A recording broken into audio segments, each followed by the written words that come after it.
welcome to the 2024 Smileys, but we're covering games from 2023 Smileys. This is all pre-alpha. This is all, can we bring that thing up, Kevin? Because just in case we have any mistakes here, just know that like we're not in the big set right now, Blessing. No. We're not kind of showing off all the things the KindaFunny studio can do. So this is just sort of all in pre-alpha, and we're hoping to hit 1.0 next year. Yeah, this is like the early access, I'd say, for the KindaFunny Smileys. This is the inaugural version. I feel like this is like Hades before it went big, right? Like next year, by the time we get back around, it's gonna be the official release, and we're gonna get Game of the Year status for what this is. But this is early access. We'll be releasing the roadmap, kind of showing you exactly, you know, what the plans are for the Smileys. But I mean, mainly this is kind of a passion project for you and I. Blessing had been wanting to do this category award show, and I loved it. I love the ability to be able to shout out a bunch of different developers and devs that made us smile in 2023. Yeah. And when we do the Game of the Year stuff, we all have such varied tastes that it's kind of tough because a lot of our favorite stuff gets like lost in the shuffle. Yeah, that's the thing is I think, you know, we love our Game of the Year top 10 just for like the type of content that it is. Like we were talking about on KFG that it's like the idea of both reaction content, but then also us talking about the biggest and best games of the year for KindaFunny.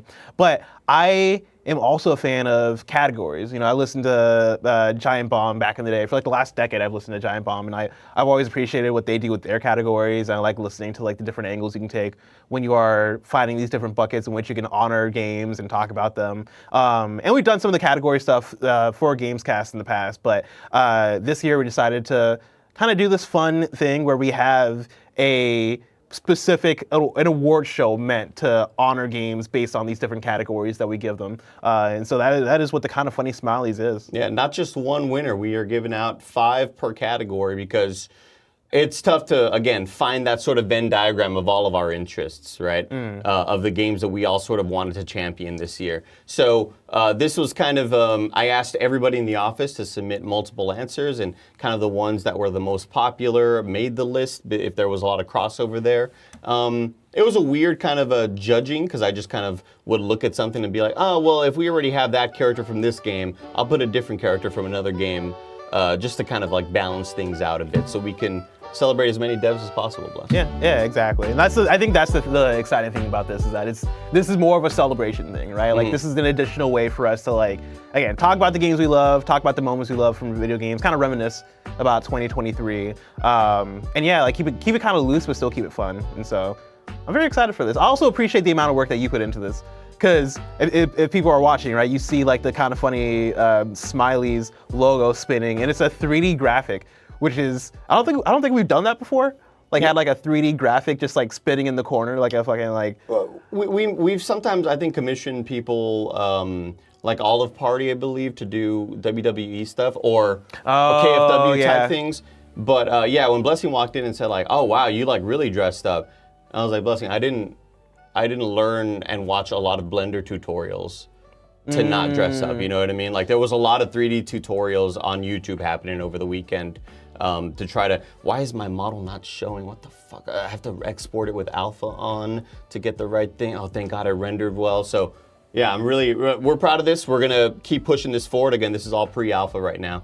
Andy, one thing, I put the standby music as a like kind of background. How do you feel about that? I'd say probably turn it off for the actual awards when we actually get into the categories, which we're about to do real soon. Yeah, that's the way Daniel in chat says, you know, Blessing, dress up, it's an award show. I got the memo. I didn't internalize the memo, if I'm being honest. Andy was like, yo, you know, what if we dress up for this thing? Yeah, no, I feel that. And I was like, oh yeah, cool, like, yeah, let's dress up. And when I heard dress up, what I internalized it as was like, oh yeah, t-shirt and like a nicer jacket. I didn't realize that like this is like a suit and tie occasion. And so like, you know, I apologize for being underdressed. But also I do like the fact that Andy is super dressed because this is such a rarity. Like I don't think I've ever seen Andy rocking a suit and tie. Like you look like you're about to enter like the Democratic debate. Like, like you're about to you know state some cases for the country. And the Pepperoni Diplomacy Act. If you're buying 5 large pizzas for your company at a company pizza lunch, 3 of them have to be pepperoni because those will be the first ones to go, everybody. That's my one issue that I'm running on. And like you're complete with the blue tie and everything. Like I should have come through wearing a red tie. Just interrupt you whenever you talk. And like be fucking rude as hell. False, it's no, false. I don't like what he said about that. No. He's wrong. No, right he's now. an idiot. God, I hate it. He's He's a so good bro. at doing that voice. I think we kick it off right here with our first category, Blessing. Let's do it. And this is a fun one because you would ask me, however you want to categorize, however you want to define what this award is. This should be number one. Yeah, they can't see it the yet. best indie independent game, and I had written down because Blessing gave me a lot of leadway to like. Well, this game, if we're doing best innovation, what's a leap forward in a mechanic or a game design decision or whatever? And for best independent game, I had written down like in order to win one of these awards or be nominated by us, you have to have less than 3 employees living in a shack made out of clay and straw. And you had to develop this game on a compact Presario from 1998. You had to sell your house and sell everything you own in order to make this game and publish it on Steam. We need you to be poor as shit in order to win this award. And it can only launch on two platforms maximum at launch, right? Yeah, Steam and Epic Store. Yep, Steam or PC or Switch or PC and Xbox. Definitely not PlayStation. Definitely not PlayStation. A little bit tougher with Cert 3. Exactly. But number 1 for the best indie independent game is Venba. Let's go. Venba gets a shout out right there. Venba was nominated by you and Greg Miller. Oh, awesome. Yeah, Venba was one that I played later in the year, right? It came out, around late July, early August. And Greg was talking about it. And just one that I thought you discovered it. I thought you discovered this game. I discovered it through the homie Jan Ochoa from Giant Bomb, who tweeted about it and was like, hey, if you're a first-generation American, you got to play this game. And I played this game, and it was one of those ones where I was like I was blown away by the fact that I didn't realize that so many of us had such similar stories. Like if you have like an immigrant parent, if you have somebody or if you're part of a family, right, that is like has roots in another country, right? Like the story of Venba is so powerful for a few reasons though, right? Like one, obviously like the art style looks incredible. If you're watching the video, right, like you see how cool the characters look, you see how good the world looks and like how fun the art style is. Beautiful art style. I love this. There's that. There's the fact that this is a story told through food and cooking.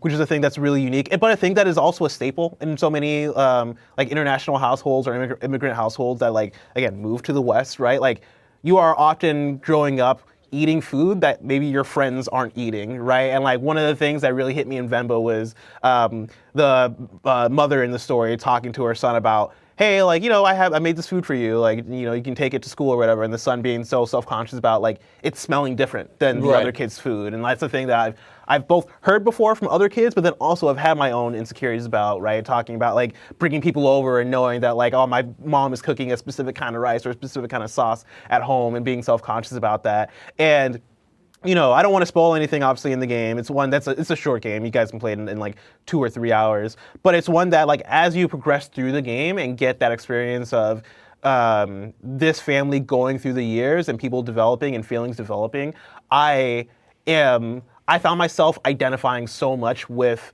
where this game ends up, right? And where the character ends up in the story. And me being like, dang, like maybe I gotta learn a recipe. Like maybe I gotta learn how to make jollof rice or learn how to do something.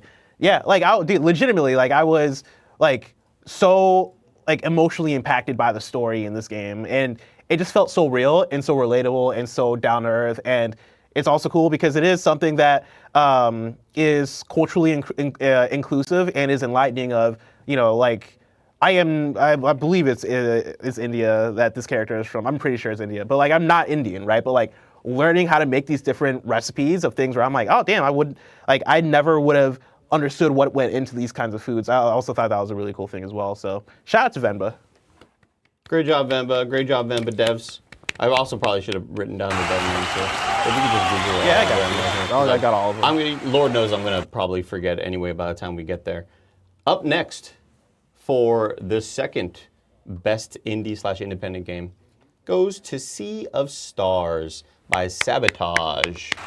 That's Let a me guess. This was nominated by the one and only Greg Miller. This was Greg Miller. Yeah, that's it. Him and only. The one game that he really cared about this year. That's awesome. No, Sea of Stars was one of Barrett's favorite games, a game that he championed this year, a game that all of us tried out. And just kidding, not all of us tried it out. There's a lot of games this year, right? And I could have, I honestly, don't tell him this, right? Because I never take advice from Barrett, ever. No. But I would have given this a shot had this year not been so stacked with games that I was even on the periphery of, like, had interest levels in, right?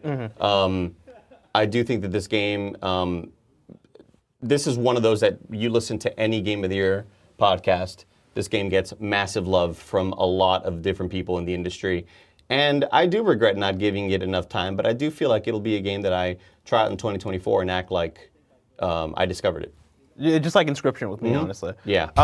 Yeah, this is one that I did get to try out, and I didn't get as far as I wanted to in this game, but it's one that even in the 4 to 5 hours I played of it, I really appreciated a lot of what it's bringing to the table, right? Like it's harkening back to some of the classic JRPGs that you love from like the Super Nintendo era. And like as soon as they revealed it, I was like, oh, this has like big Chrono Trigger energy, and good for them on like Beautiful trying to art do that. style. And the art style is really dope. The pixel art is really dope. The soundtrack, from what I've heard so far, is really great. Being composed by the same composer as the Chrono Trigger games. Fuck, he's here. He's here, dude. Oh God, this guy.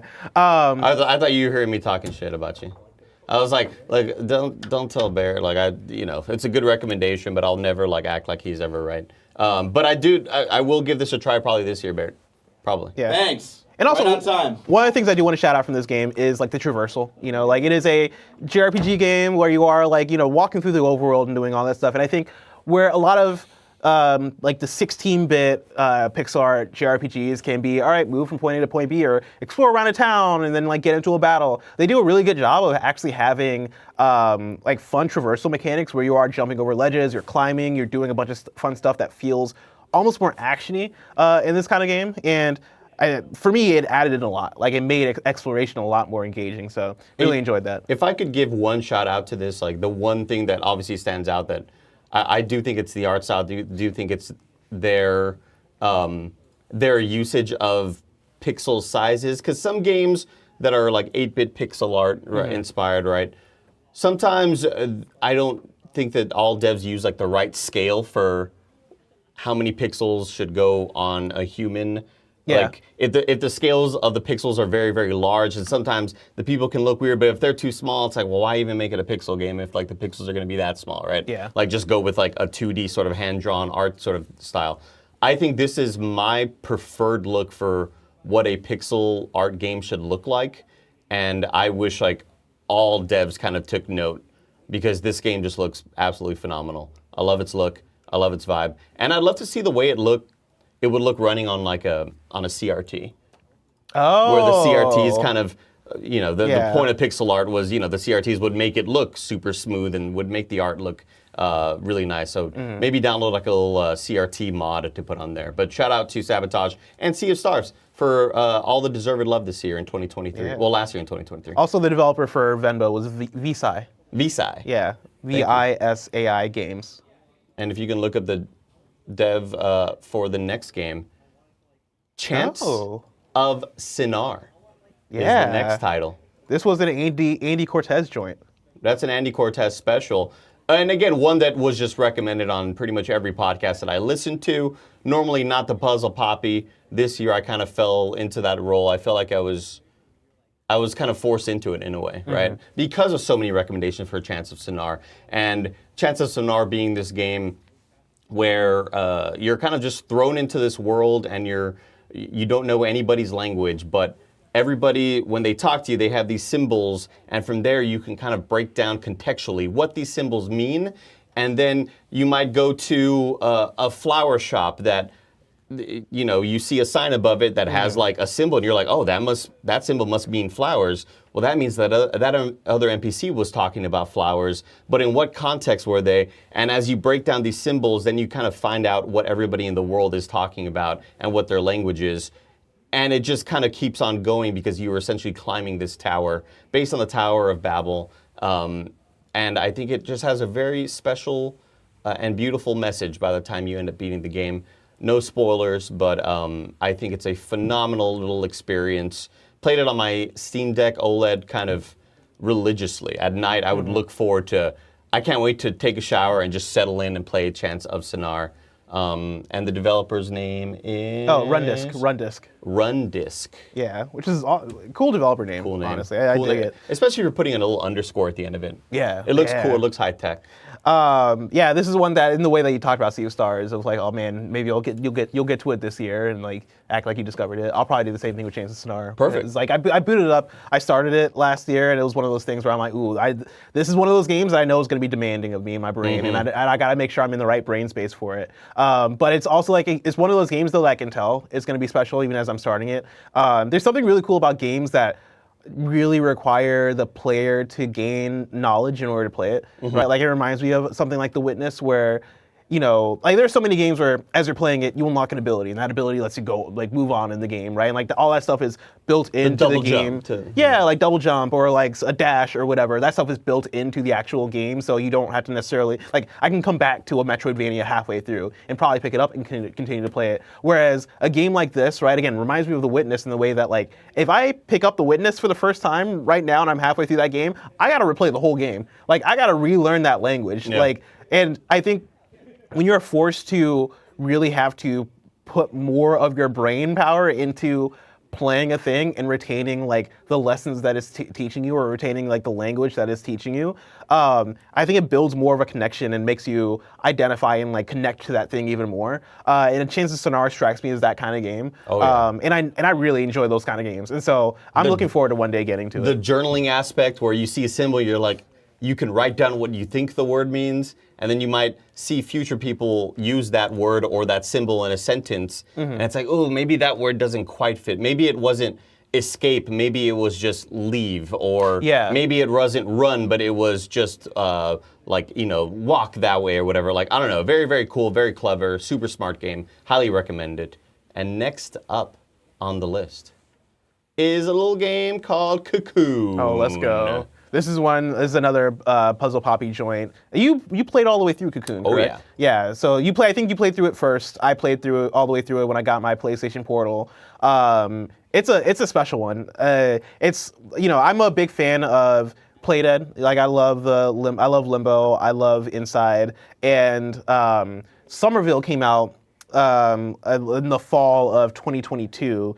And that was one that I think people had very high expectations for. And I enjoyed that game, but I think a lot of people were let down just from the expectations of like, but it's not Inside or Limbo. And Cocoon has like sort of a similar sort of like lineage where people who worked on those Playdead games worked on Cocoon as well. And so like it had those same sort of expectations to it, and I think Cocoon lived up. Like Cocoon is really cool. Mechanically, I love what it's doing in terms of like the Inception, like world within a world. Like each orb that you're carrying, right, has a world within it, but also each orb has abilities that you can use to progress through the levels. And I think it's super smartly designed. It's super intricate, but also super weird in terms of what it's doing with this world and story. Very odd. Very odd. It's like this is some weird kind of biomechanical world. I don't really know. There would be so many times where I'm like, I don't know if I'm causing good or bad to this world. I hope what I'm doing is good. Kevin, I want to bring you in real quick. Did you ever play Cocoon? Unfortunately, I did not. And watching gameplay, I was like, oh shit, this game is definitely made for me. Yeah. I think it's right up your alley, dude. Right up my alley. And it's one of those things that, like, I hope at some point I get a chance to play it. I think I have keys somewhere for it. I'll but buy if it for not, your I mean, gift. I was gonna say I'll just buy it for myself because this looks really cool. It's just a matter of time, you know. Yeah, very super smart design. I think the thing that I always come back to with Cocoon in its intelligence of design is when you're bad at puzzle games like me, this game helps you out a lot in terms of letting you know that whatever room you're in right now, the solution is here. Yeah. You don't have to backtrack to where you were 15, 20 minutes ago. The thing you need here, it kind of like intelligently will lock you out of going backwards to let you know, hey, what you need is in this area. Yeah. You're not hard locked. You're not stuck in this zone. You're stuck in the zone because we're telling you the answer is somewhere here. Just look harder. And I think it's so smart when it does that because I can think of so many different puzzle games where I backtracked to an hour before where I was like, what did I miss? Did I miss a little thing on the ground or something? This game is so smart about not doing that to you and kind of being helpful in that way, not in terms of like hints or anything, but it just kind of very intelligently guides you to the right thing. Yeah, and it has like this, super it smart. has that thing that really good puzzle games do, where the solutions make you feel both smart, but then also really cool. Oh, man. Right? Like it takes me back to playing something like Portal, where Portal's dope because not only is it, oh man, okay, I solved this thing, I'm smart. It is, oh man, like I put this portal here and I did this, and oh man, I'm a fucking badass, right? Like Cocoon kind of has that same thing where there's like a puzzle where, you know, you go into one orb and you have to like get it to like shoot things. And then if you put it in a specific place, right, it'll shoot things out of the orb. But then like you then go outside of the orb and then take the orb elsewhere. And then you can like get it to shoot the thing and then it leaves the orb wild. and then it hits the target. Like it's so cool and it makes that stuff like simple to figure out, right? And anytime I finish a puzzle, I just kind of go like, God damn, these devs are smart. Yeah. How'd they do that? Yeah, like the design it of was it is hard for so me to good. figure it out. I can't imagine designing this and getting all this to work. Super smart. Shout out to Cocoon. Shout out to And Cocoon. finally, in the best indie independent game category, is one from Greg Miller called Before Your Eyes Ooh. PSVR. This is a great one. I can speak to this. You played this. I played all the way through it. It's one of those I'm gonna play this and I'm gonna cry type games, right? It's like the Greg Miller special, but also one that like, you know, it's the kind of game I identify with as well, right? Like it reminds me of playing a Gone Home. It reminds me of playing a What Remains of Edith Finch. It's a very thoughtful story about a family. Like, Whatever that was. yeah. Whatever that was. If I told you, like, I would have to spoil it to give you Yeah, the full no, synopsis don't do of it. that. I'm not gonna spoil it. If I told you everything this game is about, you'd be like, God dang it, Greg Miller. Like, it is such a Greg Miller-ass game. But I think the special thing they do with it A is broken home, a Listen. young woman discovering herself and her place in this world. I mean, Existential thoughts with a young lady who discovers, like, you know, maybe life is, maybe the best things about life are right here with us. don't get me started. I'm tearing up right now, actually. Oh, man. I got this shit read like a book, man. Yeah, no, you figured it out. But you know, the special thing about this game, because this game came out before 2023, right? But like the VR version came out in 2023.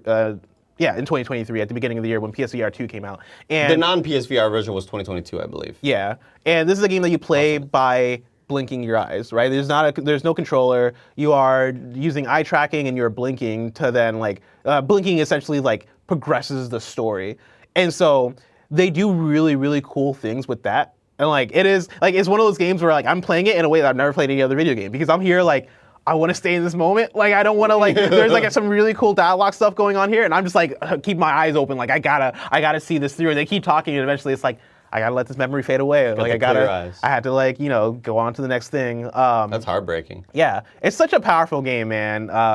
And yeah, like I absolutely love it. It's also like one of those few VR games where I'm like, you if you have VR, you need to play this game. Like you need to try this one out. That's perfect. And Kevin, whenever you do switch back to one of the other shots, if you could realign this one just a little bit more. We're you know, pre-alpha. This is a pre-alpha show. We're in early access. Also, I do want to shout out the developer for Cocoon, Geometric Interactive, and then I'll look up the developer for Before Your Eyes. So yeah, shout out to all of our winners. Goodbye, World Games. I believe there's an applause playing right now. Maybe. There's an applause playing, so everybody clap. We can't hear it, but and then I'll shut it off. Is it gone? It's gone. Ah, yes. There you go. Okay, we did it. There Great you job, go. everybody. All the millions of people in the crowd right now.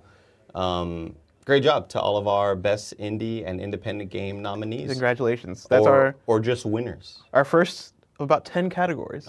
Remember, these aren't nominees, these are winners. These are winners. All winners in our heart, because the point is to give out and shout out to as many devs as possible because of all of our varied tastes. If it was just an Andy and Bless award show, Lies of P and Armored Core would be running away with everything. Yeah. Oh man, don't get me started. But we gotta kind of separate it out for everybody.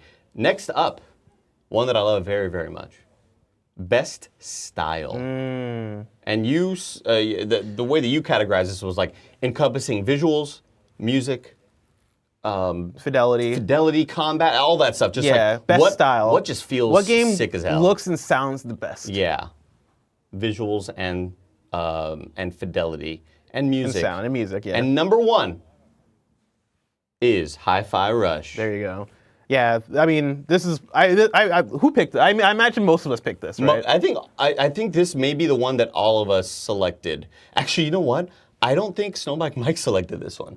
He forgot. He had to have, He right? forgot, yeah. Yeah, all of us selected this one. Hi-Fi Rush is just kind of one of those really stunning and cool experiences. And one thing that wowed me the most while playing it was the seamless transitions between the 3D animated cutscenes back into the game. I thought they did such a phenomenal job. Even like some 2D cutscenes, I thought they did such a great job. Again, this is Tango Gameworks, the developers of The Evil Within, just, out of left field, hitting us with a surprise launch of this rhythm action game that on its surface with the trailers, I was like, oh, this could be a little kind of cheesy and corny. Yeah. I don't know how, and then you play it and it all just works. Yeah. I think it's very cleverly written. It's like a surprising game to be AAA, right? Like you look at it, you look at the trailers, and you're like, oh, this is probably a smaller thing, right? It's probably like maybe it's on rails. Like I'm sure it's not. This can't be a full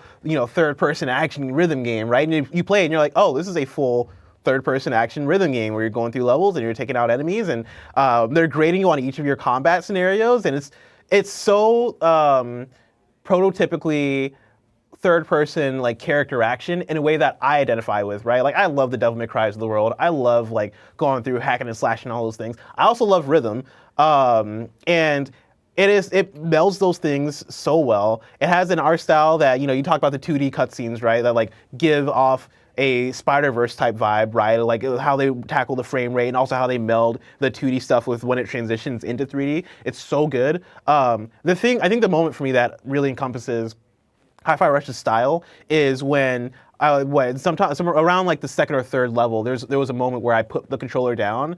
I think I was probably eating while playing or something. I put the controller down. I look up at the monitor, and it's Chai and 808. They're doing like their idle animation, and like Chai's idle animation is like a snap, right? Like he's doing like a little dance and a snap, and like that's happening. And I'm also looking at the level and what's going on in the level in the background, and like there are so many intricate parts of the level that are moving because they're in like pulsating lights. Yeah, and like they're in like a factory type location, and everything's moving and shifting, and it's all happening to the beat. It's all happening to the music. And I looked at it for like 10 seconds. I was like, I can't believe how good this looks. I can't believe how well, like how synchronized everything is here.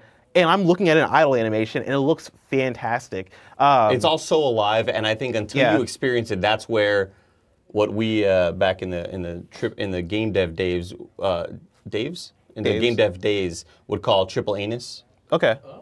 Like anus, but the triple anus would really shine through. Yeah. Whenever you play this game.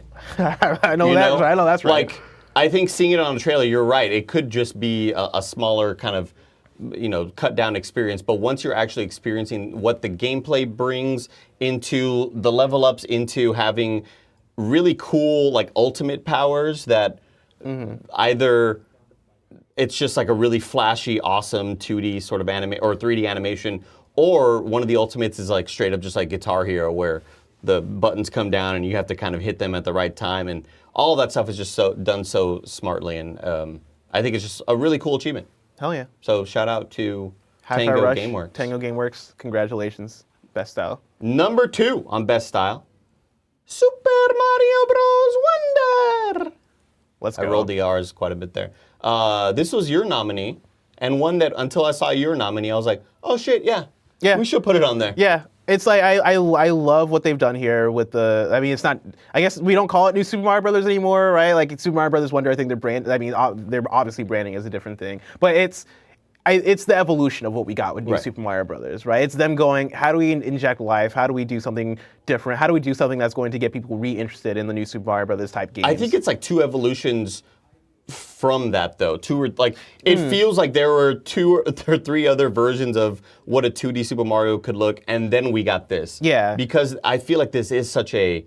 It feels like a multi-generational leap. Yeah, it truly does. Yeah, and like it's the fact that everything, I mean, going back to the idea of everything feeling alive, and I think that's probably going to be a commonality when we're talking about things that have the best style, right? Like, how do you make your world feel alive, feel and look alive just based on the visuals and the sound, and it feels like they looked at every frame of animation that you get out of a modern Super Mario Brothers game and went, how do we give this more personality? How do we give this an extra something? And so when you're entering a pipe and it is, oh man, his hat flies off and he grabs it as he comes back in, like that small touch right there makes that action feel so much cooler, let alone like how Mario runs, let alone how his like facial like animation is, let alone like the levels themselves and how alive they feel, let alone when you get a Wonder Seed and that shifts and transforms what any given level looks like. Like this game just has style for days, and it has visuals that alone elevate it in a way that I am reinvested. You know, New Super Mario Brothers has been good, right? Like I really love New Super Mario Brothers, especially on the Wii when I played it co-op with my sisters and whatever, right? Playing, like sitting down to play New Super Mario Brothers, or not New Super Mario Brothers, sorry, Mario Brothers Wonder, like it just had a different energy to it, and so much of that is purely because of the style. Yeah, this is one that I don't know how true the reports were, but I was reading a lot from different specifically remember seeing one interview being clipped out saying that like Super Mario Bros. Wonder really had no timetable, that it was just like whatever idea you have, throw it out here. And you know, like this truly felt like a game that there were no holds barred. Just whatever idea you can think of, let's see if we can do it and pull it off here. Yeah. And it's also one of those tiles that's so pretty, it doesn't feel like it's running on a current Switch. Yeah. Like I think it's, again, it's one thing with it being a 2D animation. Yeah, maybe a little bit more simpler. But like the idea that it does look so impressive and there is such high fidelity with all the different models, I think it's a visual feast. This is definitely visual feast is a good way to put it. So congratulations, Nintendo. A little small upstart. Trophy in the mail. Number 3 on the best style list. Final Fantasy 16. Oh, you know, I enjoy this because I've not looked at the winners. And so I'm reacting to a lot of these picks live. Kevin, can we recrop that real quick? But yeah, Final Fantasy 16 is such a good ass looking game. No, the words are kind of showing a little bit from the next option. Oh, there you go. That's all good. Kevin's kicking ass over here, running everything on about I don't know, 2 hours notice. I'm not gonna lie, I was trying to figure out what that next thing was. I couldn't figure it out. Yeah. I was like, oh man, what is that? Look, Final Fantasy 16 was one that was thrown on here specifically by me. Nobody else voted for Final Fantasy 16. And the main reason I put it on here, because I think it has the best soundtrack of the year. The best OST. And with best style, I know it's like we think of it more of a visual thing, but I think that I was not only visually blown away by the gigantic big budget boss fights and these spectacles of these massive icon creatures, and you're falling through a mountain as one of them is chasing you, and then you're running up one of its arms. Like I think there was so much creative stuff done with not only the world, with all of the different kingdoms, and whenever you approach a new kingdom and you see that gigantic mother crystal in the distance, it's done so artfully well, and the soundtrack was the star of the show for me. Yeah. Every boss fight kind of seemed to outdo itself, and then also had to ramp up the musical parts of it, while hitting you with Game of Thrones orchestral type shit, or just weird like 90s drum and bass techno type shit. Yeah. I think the soundtrack was all over the place, and I loved it for that. This was one that I had to have on the list. I think to the visuals too, right? Like I think creating a world that feels so dynamic and lived in, that has like these different nations, and like, you know, are depicting their different nations and different, like even like royal families in different ways, right? Like I look at the style of clothes that the characters are wearing. I'm looking at like, I mean, even how the way the different icons look, or like the boss fights and how much different types of lights and energy and like beams and all this stuff that's being thrown at each other. It's just a very fantastic looking game. Let alone, like, I really like the character design. Like, there's so much that I think this game has going for it visually. But yeah, like the soundtrack I think is the star of the show when we're talking about just the game style, right? Like, I'm with you of the different genres that are on display, and how, you know, this game will hit you in the face with a type of song that you wouldn't expect, and it's like, whoa, like, okay, I guess we're doing this now, and it gets your blood pumping. It's so varied. It's so varied. It's so good, and also like I like the gritty turn for Final Fantasy, right? Like I like that every Final Fantasy is different, but 16 going, hey, let's try to do like a Game of Thrones style, like make it a bit more grounded, make it a bit more gritty and a bit more violent. I think that stuff worked. Like I really like how that stuff was conveyed. Visually, like the blood, the fucking, all of it. Oh yeah, the fucking, yeah, for sure. Yeah. So shout out to Square Enix and Final Fantasy 16 for being number 3 on our best style list. Number 4, Wake. Alan Wake 2 is our 4th winner here for our best style category. Our 4th shout out. Alan Wake 2 looks good. Alan Wake 2 sounds good. It kind of just, it hit all the requirements, right? I think Remedy, after kind of finding more of what they wanted in art direction when it coming off of Control, this was like Control's art direction, just kind of pushed forward and propelled forward. Especially playing this game on a very expensive PC with all the NVIDIA doodads. Amazing. Just an awesome visual and audio experience. Terrifying to listen to, walking by dudes just like talking to you and little ghosts. Wake. Terrifying. I hated it. But I think that played so much more into the experience of like this game has to sound convincing as well in order to make this experience as terrifying as it needs to be. All of the stuff that we're used to Remedy doing when they involve real footage on top of the gameplay, kind of like overlaying it. I'm such a big fan of when developers find smart ways to incorporate FMV video. Yeah. I guess that's redundant. FMV. Just because, I think there are really cool ways you can there's really cool things you can do with that, right? Like, I'm looking at Hellblade, I'm looking at other games that are like, what if we overlay this on top of gameplay and make this almost like a fourth wall breaking sort of thing. Alan Wake 2 takes it all the way in a way that really adds into the experience. When I start questioning whether or not real life is a part of the game, right. That is when you've succeeded. I'm at the Game Awards and I'm watching the musical performance and I'm like, is this part of the game? Because I don't know anymore. This is DLC, yeah. Yeah. Let alone if you're watching the video, I guess you can only watch the video. But the Alan Wake 2 logo just popped up, right? The title cards when you're going from chapter to chapter and the way that Control did as well. Incredible. That stuff is so dope. But for me, I think the thing that really cements this game's style is great is the Alan Wake writer's room stuff, where you go to a scene and you enter the writer's room, which happens in a split second, but then you can adjust or alter what the scene you're in is, and then it just changes the environment right in front of you into something else. That, for me, was always was such a dope concept. It felt cool. It felt looked amazing. What they did with the different designs of the areas was always super cool. And there's one that sticks with me. It's the hotel level. I'm not gonna spoil the full thing, but in the hotel level, toward the end of it, there's a way you can shift the scene, and the scene becomes so fucking sick and bloody and devilish in a way where I'm like, this is cool as hell, dude. And then oh man. I'll tell you what I hated about that was that it all felt bloody and devilish, and then you could switch it to become more, and I'm like, well, I thought I was already on the. Yeah, I thought I was on the horror movie why script. why are we deeper in the well now? Why is it even worse? How did this get worse? Can I switch to Kirby's Dream Land world, version of the script? I just need more positivity in this world. But yeah, Remedy just knocking out of the park when it comes to presentation and production. They killed it. I think that is where they really, really shine for me. Agreed. And the final winner of KindaFunny's best style Smiley goes to Armored Core 6. Let's go.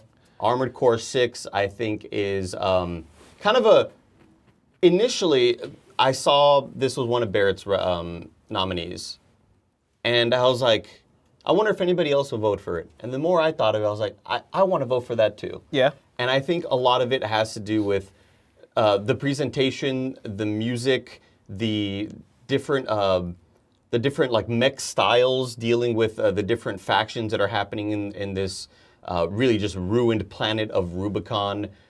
I just love everything that it kind of brought to the table when it comes to delivering NPC dialogue, delivering story moments to you via in-game kind of either moments or bosses kind of showing up. I think visually From Software just really knows what looks good. Yeah. Even though their games aren't always the best fidelity-wise, like who knows when we'll see a From Software game on the level of like what an Armored Core or what Alan Wake looks like, but they just still do the most with least. And I loved everything about it. I think there's so many awesome moments of boss fights happening with just a kick-ass soundtrack, a killer soundtrack hitting your ears. It's just like, it just pulses energy, you know? Yeah. For me, it is like, my second playthrough playing through the game, there was like such a feeling of like metal on metal, like the action, like the bullets hitting metal, like, you know, hitting somebody with a sword, like all of that kind of just like it almost felt like a ASMR therapy to me. Like like hearing it all happen in conjunction, I was like, man, there's something just so visceral and like so like heavy about all of the action going on, like the bullets hitting the metal and like the destruction that's happening, that I really felt just in the sound design of it and just, I guess, in the whole game. But like that stuff was dope. And then also, like, I mean, shout out to the scale. Like, that's one thing I really appreciate in video games. That's why I love Shadow of the Colossus, is like when your sense of scale is conveyed in a way that I really feel it. And there are quite a few missions in Armored Core where, like, the Walker mission is one where I'm like, oh, what's that in the background? And it's like, oh, that's the thing I need to go to. And then you get to it and you're like, oh, this thing's big, and now we gotta climb it and take it out, right? Like, that is so sick, let alone there's another mission in the game that has like another big machine that you're fighting, and it's so cool when you're able to really make somebody feel like you're taking out a huge beast that like is indefeatable, right? And you find a way to take it out. And also, shout out to like, when you get into some of the playthroughs later on and you're unlocking like cool ass weapons, some of the energy weapons in the game. Oh my gosh. Oh my lord, like they do such a good job of making that shit just fire. And yeah, I think it's really easy for me to look at a game like Alan Wake or even Control, Remedy's prior game, and feeling like visually amazed when you enter a room and it's just like the brightest, most colorful yellow light shining on this room, and this other room has this scary red tone to it. A lot of Armored Core is very, very gray, very drab. This is a destroyed world.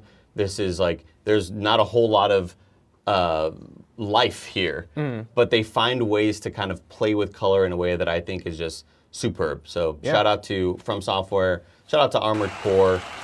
After a year after delivering one of the best games of all time in Elden Ring, they decided to bring back Mechs, a dead franchise, and absolutely revitalize it in a really cool way. Next category, wow, the crowd's cheering like crazy right now. Whoa, they're so loud, Blessy. Congratulations. They're so loud. Man, all our winners. I agree. Independent wins. I shut them up. Bye, crowd. Next up on the list, Best Innovation. Best Innovation is a developer stepping forward with a really cool mechanic that really grabbed you in a neat way. Either it's a mechanic or it's like a system, just a gameplay system that he said, "Oh, that's smart. I hope more people use that from now on." Number one is Hi-Fi Rush's Rhythm Combat. Okay, this was a nomination by Tim Geddes.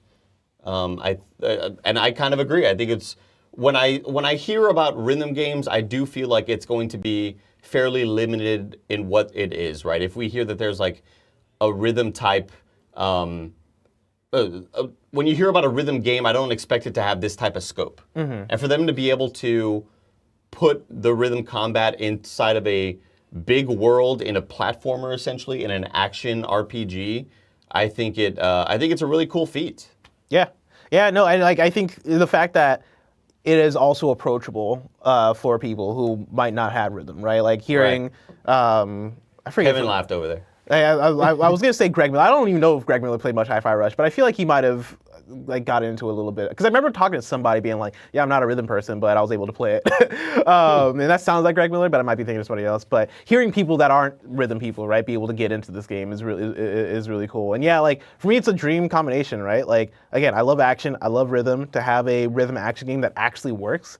Like you don't see that often. Like there are so many times where I have like in my email box like an indie game that's like, oh, rhythm combat or rhythm, and I'm like, all right, we'll see. And I feel like Metal Hellsinger might have been like the one that I played where I was like, oh, this works. Yeah. And the fact that Hi-Fi Rush was able to come through and also make it work, but also make it work for like melee action combat, like the Devil May Cry style character action is really cool. Yeah, really sick. So shout out to Hi-Fi Rush. Shout out to Shout out. GameWorks. Number 2 on the list for KindaFunny Smileys best innovation goes to Viewfinder. Oh, okay. Just transforming the levels. Yeah. This was one of my nominees, one of my submissions. I mean, it's pretty much, I could have just put Viewfinder here just as the winner, as opposed to like Viewfinder's level transformation, because that essentially is the whole game. That is the whole mechanic. I am still so blown away by this. This kind of pushed what I thought games could do forward in a way that I didn't really know was very possible. Like we've seen games like Superliminal come along and kind of bend the idea of what we thought gameplay could be. When we talk about like grabbing an object, moving it to where it changes the perspective of where it's at, and then you drop it down and it's much larger because it's in a different size room now or whatever. Or the angle that you were looking at it is a bit different. I think Viewfinder's just whole concept of transformation is so smart and mind-blowing that anytime there was a solution, because it is very kind of improv-y with the way it deals with puzzle solving. That's one thing I love. There wasn't just one way to do something. There was, it kind of reminded me of like Zelda's Tears of the Kingdom's Ascend ability. There's a lot of different ways to kind of get through these puzzles that you have that you're dealing with, and I just thought it was insanely smart and very cool, and one of those that I feel like a lot of devs may take inspiration from with whatever games that they're making nowadays. Yeah, I hope it's a step forward for like these types of puzzle games, because like this is probably one of my favorite genres, right? I guess one of my favorite like niche genres, right? Like the idea of the first person perspective puzzle game, whether it be something like Portal, whether it be The Witness, whether it be Manifold Garden, or what was that one game I really liked? Antimatter, I think is what it was called. Anti-Chamber. Like there are some really cool things you can do with perspective and you can do with shifting worlds. And I think the fact that Viewfinder was at, I think it was GDC where we first saw it. Yeah. And like you saw it and you're like, oh, this is cool. And we watched the trailer on Gamescast and like immediately you got it. Immediately it's, oh, all right, like this is really cool. And it works as intended, right? You pick up the game and you're like, oh yeah, no, this is exactly what the game is, and it works, right? Like, I think that alone is very impressive that they're able to see that vision through. And, I have my own misgivings about like the game, but like I think the mechanic by itself is so good. It is almost too good. I think that is maybe possibly my misgiving. You talk about like the improv nature of it and you having multiple ways to solve a puzzle. I found myself solving puzzles in ways that were super messy and super like, this can't be the solution, but I'm doing it. It sure is. And like, I think a lot of the times that can be a good thing, depending on like what the puzzle is, right? Maybe it is like, oh man, okay, maybe you should have thought about this. But I think the mechanic, the innovation of it is so good and so special. And yeah, I hope that like in the future, we see more devs take note or take similar ideas and really push them further. Yeah, if this was Sad Owl's, the Sad Owl Studios developer, if this was their pre-alpha, if this was their 1.0, super stoked to see what the next offering is from Sad Owl Studios. So shout out to you all. Number 3 rather, on the best innovation list goes to Lies of P's weapon combo system. Hell yeah. This was a recommendation by you, and I said, you know what? Mark me down for that one too. Yeah, this is such a fun one. Like, the conversation around Lies of P, I think for a lot of its lead up was like, all right, cool. We got a Bloodborne clone. We got a game. We got some devs that really like some From Software games and they're making their own. And you pick it up and play it and you see those influences, right? Like you see that lineage, but then I think you also see some really unique things in its combat system that really sets it apart. And I think the weapon combo system is like the culmination of it, right? The unlocking a new weapon and unlocking like a new handle and a blade and going, oh, but like, what if I combine this with this thing? Like, is that gonna be good for what my current build is? And finding ways that I can play dynamically different from Andy or different from Barrett or whoever else is playing Lies of P. And like coming back and going like, oh dude, I combined this handle with this blade and like made a whole different thing. It's so satisfying, it's so fun, and I think it works so well with all the systems of the game, right? Like being able for me to go, I'm gonna go all in on, oh man, I forget exactly what the thing was, like what my stat was. It was like, It was their version of dexterity. Was it motivity? Motivity. Yeah, I think it was motivity. No, motivity is strength. Technique was technique. Dexterity. Yeah, I did technique, which, I kind of regret after learning how hard the game is if you go all the way in technique, which I didn't realize because, I played the full game that way, so I was like, oh, this game is just really hard. I think a lot of that may be you all are reviewing this game. You all have it before anybody, so there's not a whole lot of, there aren't guides out there, right? And because after you mentioned that, I was very worried, and there was a lot of people in my Twitch chat letting me know, like, dude, dexterity or their technique of the word they use instead of dexterity, a lot of benefits for faster swinging and this and that, and there's many awesome builds out there that, like, you and I just didn't necessarily have the chance to But also, explore. I love the fact that, I was kind of just locked in with this game and didn't really have the opportunity to look at guides or whatever, because it made me experiment with the weapons. It made me go, all right, I like this swing, but I need more damage, or I need something that scales better with technique, right? Having to make those decisions and get deep into the Duffy with stats and figuring out how to make the best build possible. God, I found so much satisfaction in it. Yeah, this handle gives me more damage and it lets me swing faster. And this blade adds electricity damage or whatever. Yeah. All that stuff was just such a blast to mess around with. So shout out to Round 8 Studios. Yeah. And Eliza P. Number 4 on the number 4 winner for the Smiley of Best Innovation goes to Final Fantasy XVI's Active Time Lore. Oh, that's a good one. That's a really good one. This was one that I voted for as well as Tim. Active Time Lore is essentially, there's Kevin Coelho on screen. I always thought Sir Wade looked like Kevin when I was playing it. Active Time Lore is essentially Amazon X-Ray. Whenever you're watching, or Prime Video X-Ray, whenever you're watching a show on Prime and you hit pause and it shows you everybody who's on the scene, it's kind of this version of that, but also telling you exactly who the characters are, where they're at in their story, right? You're kind of, this Sir Wade was a good dude, and then he was betrayed by so-and-so, now he's here. And I think it's what a lot of people on the internet have been clamoring for. You always see that viral tweet that goes viral every several months or so that says, I need a mode for adults with full-time jobs so I can go back to a game and be somewhat caught up on the story. Yeah. That's what Active Time Lore is. I think it does such a phenomenally smart job at letting you know where you're at in the story, letting you know what characters, who the big players are in this world at this moment in time, because that kingdom, which may have been strong then, is now struggling here, and it'll kind of let you know the different factions, the different environments you're at, what sort of shit they went through, what wars that they experienced. It's what's the economy of this world? What's the politics? The fact that I think it was so successful, the fact that it made me just more invested in what was going on in the world because it was so accessible. In any cutscene, I can press the button and go, all right, who's this guy again? All right, yeah, why is this guy so mad at me? Oh, all right, cool. Get that recap. And half the time it's recap, the other half of the time is all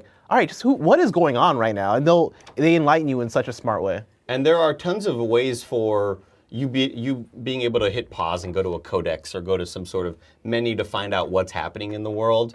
But it's not like a real-time thing showing you what's happening in this cutscene at this moment. I think that's where it's very, very smart. So shout out to Final Fantasy XVI for being a winner of the Best Innovation Smiley. Great system. And the final one goes to, here we go, hold on, Kevin, hold on. Don't reveal it yet, I'm gonna... Does it sound good? No. No? Okay. All right. As a drum roll, everybody. Zelda's Ultra Hand. Oh, thank God. Thank God. Tears of the Kingdom Ultra Hand system. I mean, what more can be said? Melding objects together, building boats, building drones, building mecha, an unbelievable tool set. I still don't believe it. And a crazy playground that you can just make whatever the hell you want if you have it. Yeah, for a second I was concerned that it wasn't going to be on here because again I haven't looked ahead to see what actually made it or not. But I'm glad it is because I don't understand how this works as well as it does. Being able to look at a bunch of trees and like leaves and go, I'm gonna make a boat, and then you make a boat, and it just works. Being able to just glue things together and the game like doesn't break. Being able to like make like a super long like stick, the longest stick you've ever seen in your life, and the game doesn't break. And just walk across it as a bridge. Yeah, like I loved the era of Long Bridge on Twitter. Dude, where it was like, how do I get into this place? Long Bridge. And it's just a bunch of wooden planks, like half a mile long, that you've kind of ultra-handed and like meshed all the way together. It's just, it's such a neat thing to experience in a game that I wasn't sure how far they could take creativity.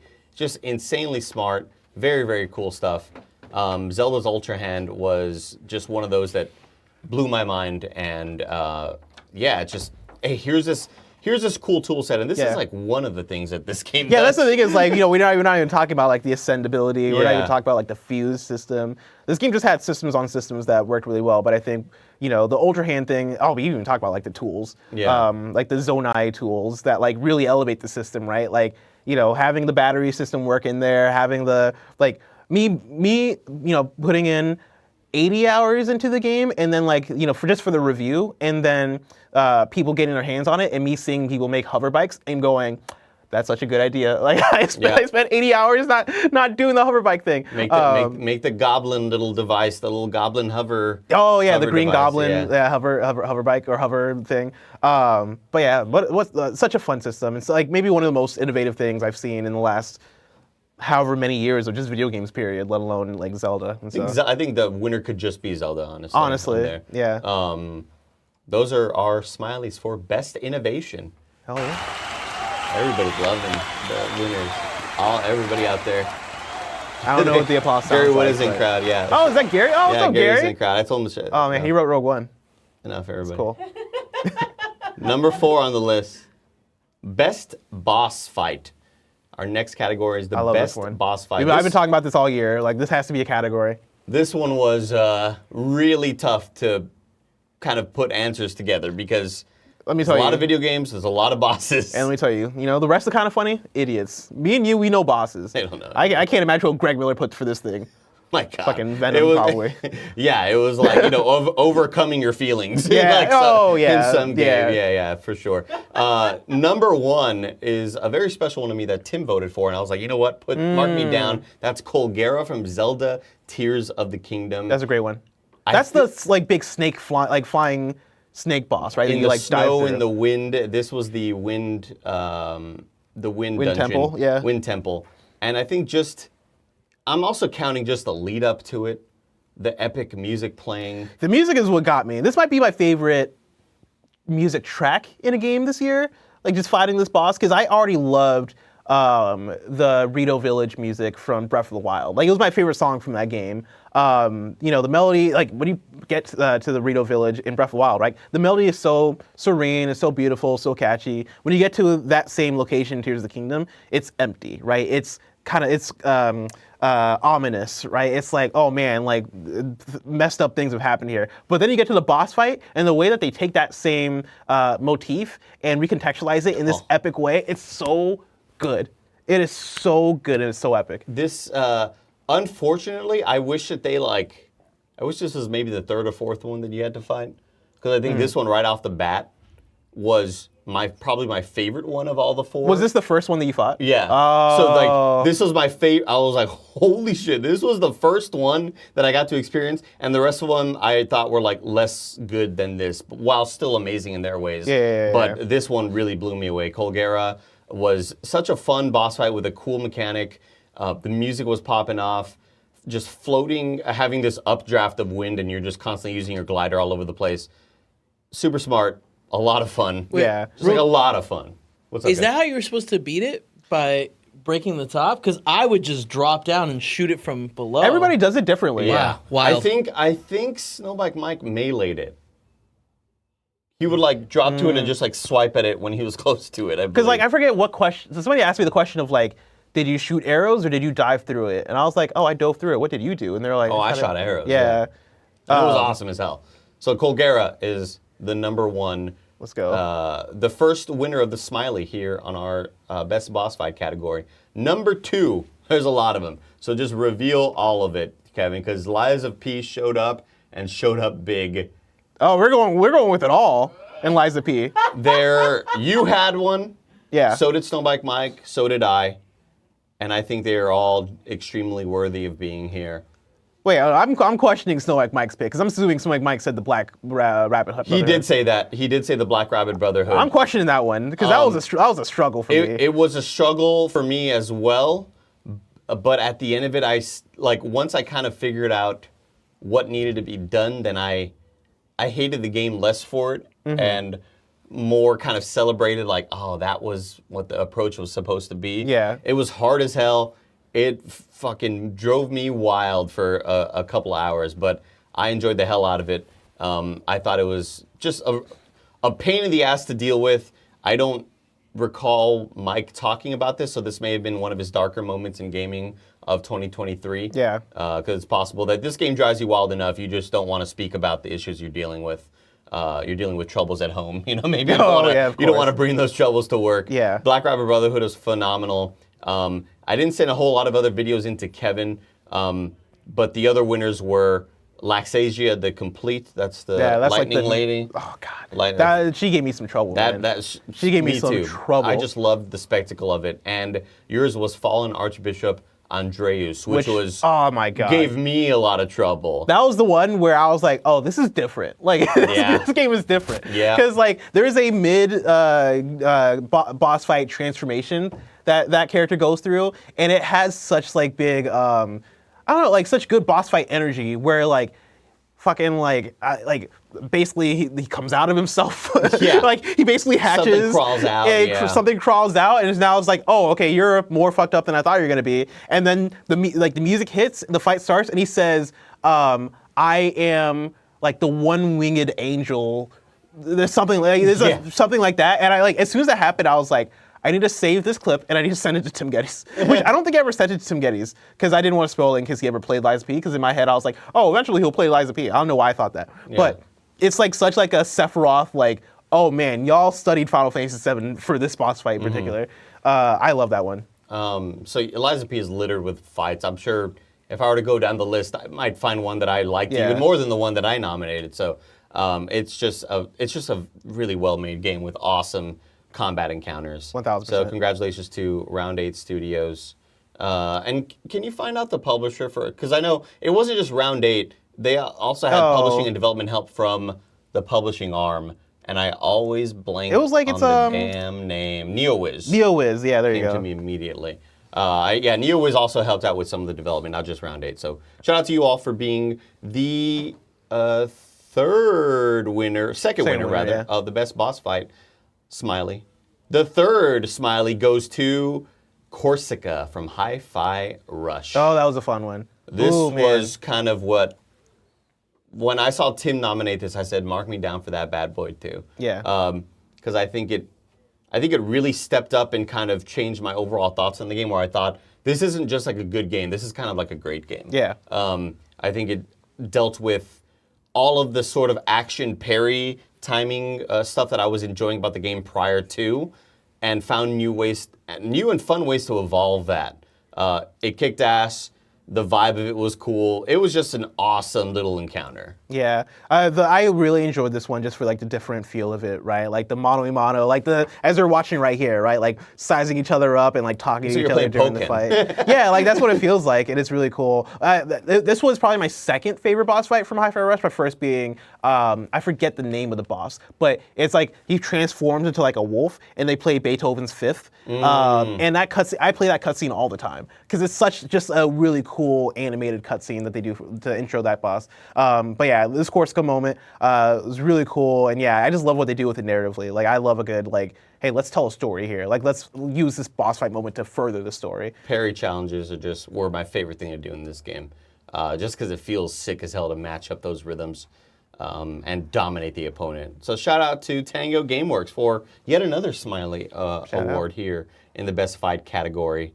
Best boss fight number 4 goes to Titan from Final Fantasy 16 with a tie with Bahamut. Yeah, this is a good one. You submitted Bahamut as an option. Yeah. I thought that was awesome too. I feel like Final Fantasy 16 didn't let me down in any boss fight, which is like shocking to say because I feel like they weren't just. It's not that they were just outdoing themselves. They were also doing different things that I didn't know I wanted out of the boss fights. When it comes to like, sometimes you get warped into that big sort of white void, and you'd be fighting that dude with just like the arms, and it's like here's this weird techno song, and then you'd fight. I think the Titan boss fight music had just insane music as well. Which Titan are you talking about? Because you fight this guy a couple of times. I'm talking about the second one that had about 3 different stages. Yeah, okay, yeah. Oh, man. I love, so this is actually a difficult one because, I was looking at Final Fantasy 16 and I was like, I want to pick one from Final Fantasy 16. And Titan came really close just because I liked that dynamic the most out of any 2-character dynamic. Titan and Clive hate each other. Fuck yeah. Like, hate each other so much. And when I was playing this game, and I really, I felt it in my heart of like, oh, these 2 characters just want to fucking kill each other. It made me really appreciate stories where, like, you know that, like, these characters want to rip each other apart. Such great development, dude. It makes you so hyped for it. Because, like, it's not just physically. Like, there's a part where Clive is basically, like, where Titan's like... I'm getting goosebumps right now watching this. Titan's essentially like, oh man, like, I'm gonna kill that guy because that guy hurt somebody that I love. And Clive's like, oh, he didn't do it. It was me. Like, I did that shit. And it's like, oh, there's a part where like, he's like, again, it's hard to talk about without spoiling, right? But like, where Titan's character is basically like slamming his arms on the ground, where I'm like, this is fucking sick, dude. It is such a good boss fight. I think it's one of my favorite, like, antagonistic relationships this year in gaming. Yeah. And again, the spectacle that happened with this where you're fighting a giant dude named Titan. His name fits, right? It makes sense. And it just evolved and one-upped itself with each iteration of it. Yeah. Falling through him. God. Falling through the mountain when he's like, god damn, this game was so damn special, man. Yeah, and the music that was playing in this moment in particular. Yeah, this was where the music is playing. I was like, this is straight out of like Neon White. Yeah. It was like, it was like, this is like some weird D&B type shit. I don't know how well we'll hear it with all of the particle effects, but a valiant effort by Kevin. Yeah. But then amazing. Amazing, and then the Bahamut fight, also amazing. I think that was the one I went with between the two, just for like, it's the elevating scale that each of these fights go through. Like I compare this game a lot to Dragon Ball Z, just in the way that I feel like with every season of Dragon Ball Z, it's like, all right, we're starting off with Raditz, and then it's Nappa and Vegeta, and now it's Frieza, and now it just elevates and all right, cool, we gotta go Super Saiyan. All right, now we gotta fuse. All right, like how are we going to elevate what we need to do to like get past this big, villain of the season. And they do the exact same thing in Final Fantasy 16, where it's like, all right, I guess we got to go Super Saiyan and go Ifrit. All right, I guess we got to feel like they find ways to elevate it where it's like, and they take it literally, like very literally to space. Yeah. And that is a boss fight that, again, you don't want to talk about chills, you want to talk about upping the ante. Like they do such a good job with that Bahamut boss fight. And like at moments I'm like in the middle of the boss fight, like I don't know if I'm gonna win this. Yeah. Like I don't know narratively if we're gonna get through this. Like I can't, like we are. There's no way. We are outmatched. Like we are outclassed, and then they do something that's like, oh, I think we might have a chance here. What a beautiful boss fight. Also, what a beautiful game full of boss fights. Like between this and Liza P, like those two games I feel like are competing for just best boss fights of the year, period. 100%. The final nominee comes from me, and that's the Ice Worm in Armored Core 6. Ooh, that's a good one. That's a really good one. For one reason only. It's anytime goddamn Rusty was about to shoot that gun, the music cuts off. All of the action, all the sound mutes, and Rusty just says, I won't miss. Gigantic beam from miles and miles away, boom! Hits the fucking worm, like, dude, anytime that happened, it wasn't just that time, there was about 3 different times that happened in the fight where it's mute, and Rusty's gonna say something, and he's like, I'm fucking cool. Yeah. Gigantic, dude, like, oh my gosh, I was blown away by the spectacle of this, because of how gigantic this damn ice worm is. I think there were some people who, some big From Software fans that kind of would compare the sizes of these 3D models to bosses in Elden Ring. and I think the ice worm is like size-wise compared to what a human would be in Elden Ring. Like the whole size of like the starting map or something ridiculous like that. Oh, yeah. Like just in terms of how much. Oh yeah, when you think about how big an armored core is. Yes. Then how big the machine is compared to an armored core. Yes, exactly. Just super, super sick. From Software again, just like bringing the hype in really, really cool ways. There's also a way you can start this fight without having the gun, that special gun that kind of stuns them. The stun needle is what it was called. Yeah. That big thing on my right shoulder. If you don't take the gun into that fight, then that asshole guy will be like, "You didn't bring that weapon into this fight. What's wrong with you?" And he gets like super pissed off at you. Oh, that's fun. It's just like it's pure spectacle. This game kicks so much ass. I want to shout out. Like I remember doing the preview for this game and.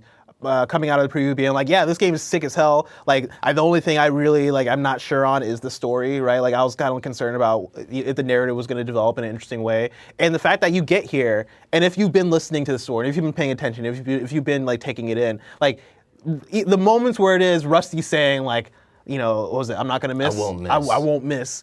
Like, I'm like, let's go fucking, Rusty, you're my guy right now. Like, the way that I started connecting to these characters based off of these combat moments, these boss fight moments, incredible. Super sick. So shout out to all of our winners for best boss fight. Woo! Gary would have left to the restroom. He wasn't too interested in that. You hate to see it. I want to, while we're here, I do want to give a shout out to two of the most difficult boss fights of the year. Wolong Fallen Dynasty, Lubu. Who I almost wrote down, but I was like, I don't want to write that down because I don't know if I would say it's a great boss fight. I was pissed. Like, it was a good, I enjoyed that boss fight, but that boss fight, it was just one of the most notable boss fights for me this year. Like, the fact that it was so difficult pissed me off. Like, what, like. That was Simon Manus for me and Liza P. Which one was Simon Manus? Just one of the guys near the end. Oh, yeah, And if you're worried about spoilers, don't worry. You don't know what the fuck's happening. No, I think that's the same for me. For me, it was like the second to last boss in Liza P. Same. Yeah, that one. That's the other one. The other really difficult boss. That was almost. I think that was like over 3 hours of pleasure. For me, that was that was like especially during review period where I couldn't find help online, and I was like, I want to beat this. I'm so close because I'm right there at the review. I struggled through that boss. That was a tough. That one. and Lubu, man. Yeah, Lubu was a giant piece of garbage. Up next is our category that we'll be doing right before we take commercial break. But first, let's do this next category right here, Kevin. This will be the last one before the commercial break. This is Best New Hardware. Let's go. I did not put in Barrett's nomination of the Zelda version of the Switch. No? He thought it looked cool. Yeah. Which totally apt. Like, Listen, you know. shout out, honorable mention. Great reasoning. I don't know. I don't remember what it looked like. Yeah, me either. Best New Hardware. I think you just have to reveal them for me, Kevin, because I didn't write them down here. Yeah, I have no. I'm excited to see what got picked. Because We're not doing that? No, we're gonna do it after this. Yeah. See what one is. When I was sending Kevin the clips, I was like, I don't need to send B-roll of clips for best hardware, and the number one option was right there, Meta Quest 3. There we go. We have one somewhere here. Congratulations to Meta for winning. I'm sad that I've not gotten to use this as much. Me either. I don't have one. Yeah. Like, give me yours. The hand stuff is I'll play golf with you. I mean, I want to play Asgard's Wrath 2. That's the name of the game, right? That's the game. The game that got like a 10 out of 10 from IGN. Yeah. And has like an incredible Metacritic score. That game seems sick as hell. I am somebody who likes the MetaQuest though in general. Like I liked the MetaQuest 1 a lot. I like my 2, yeah. I like my 2 a lot. 3, I set up the 3 and I was like, I'm excited to use this someday, and I've not gotten to it. It's just been sitting at home. But yeah, shout out who wrote this one in. I believe this was Greg Miller and Snowbike Mike, I believe. Awesome.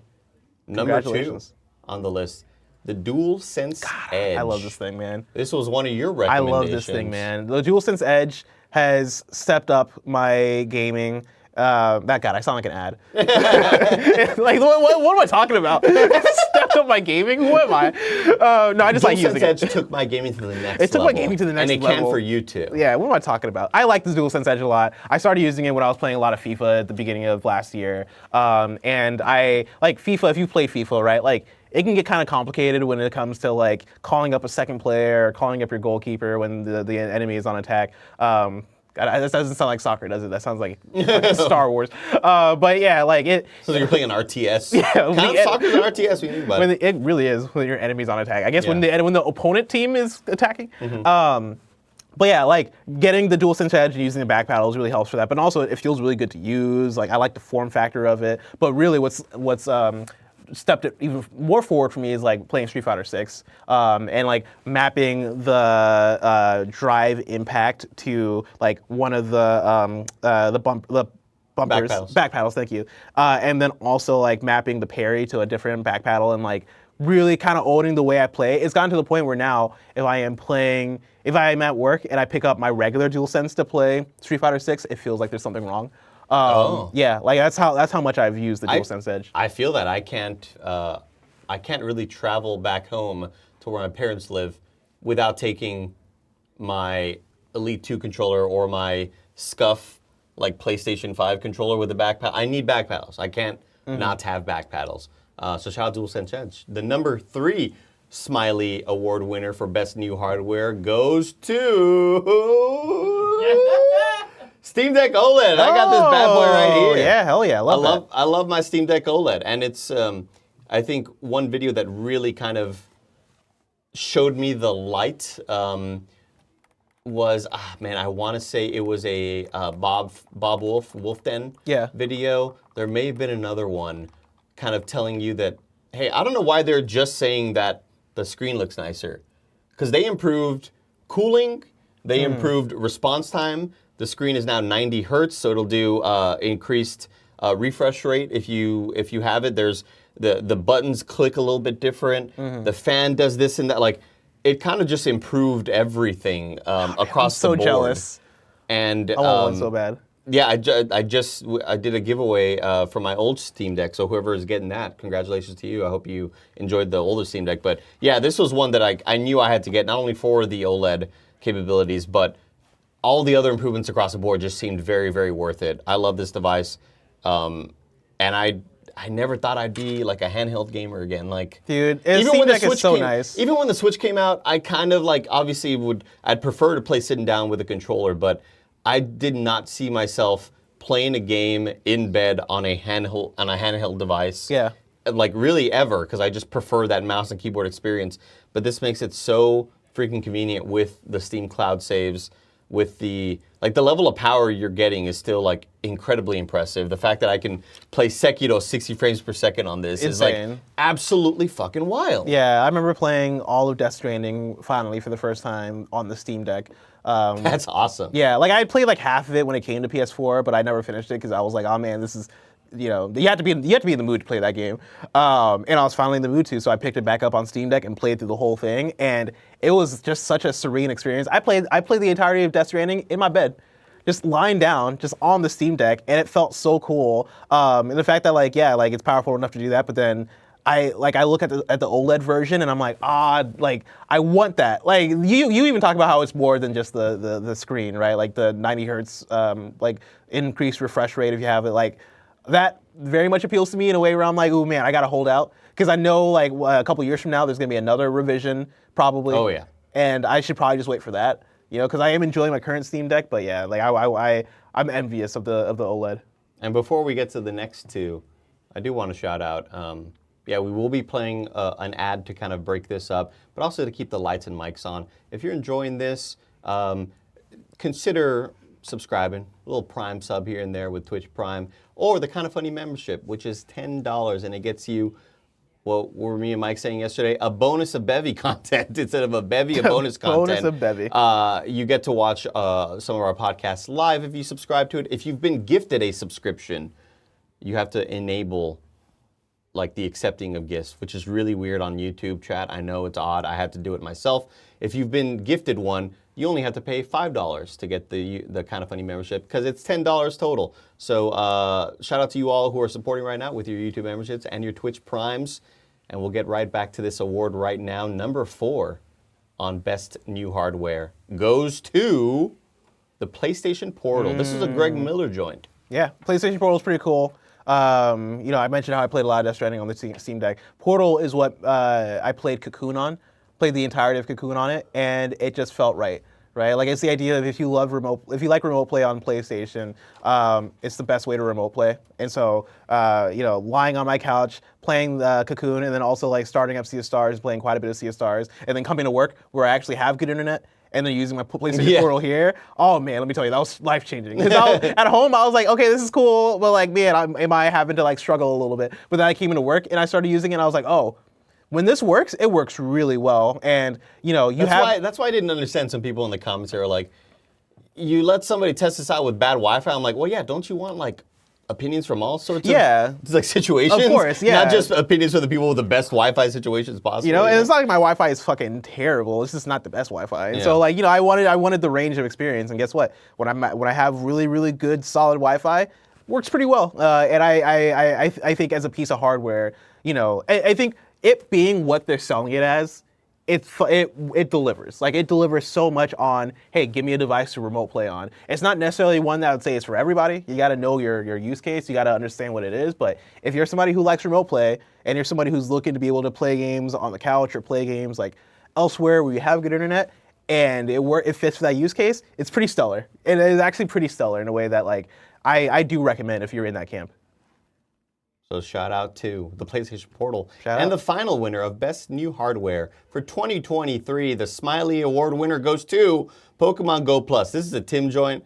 Tim, I'm sure he's happy about it. I'm sure he's happy walking around. It's a snub. He's walking around with Andrew Garfield. Garfeb. Andrew Garfield out there. Goldfarb.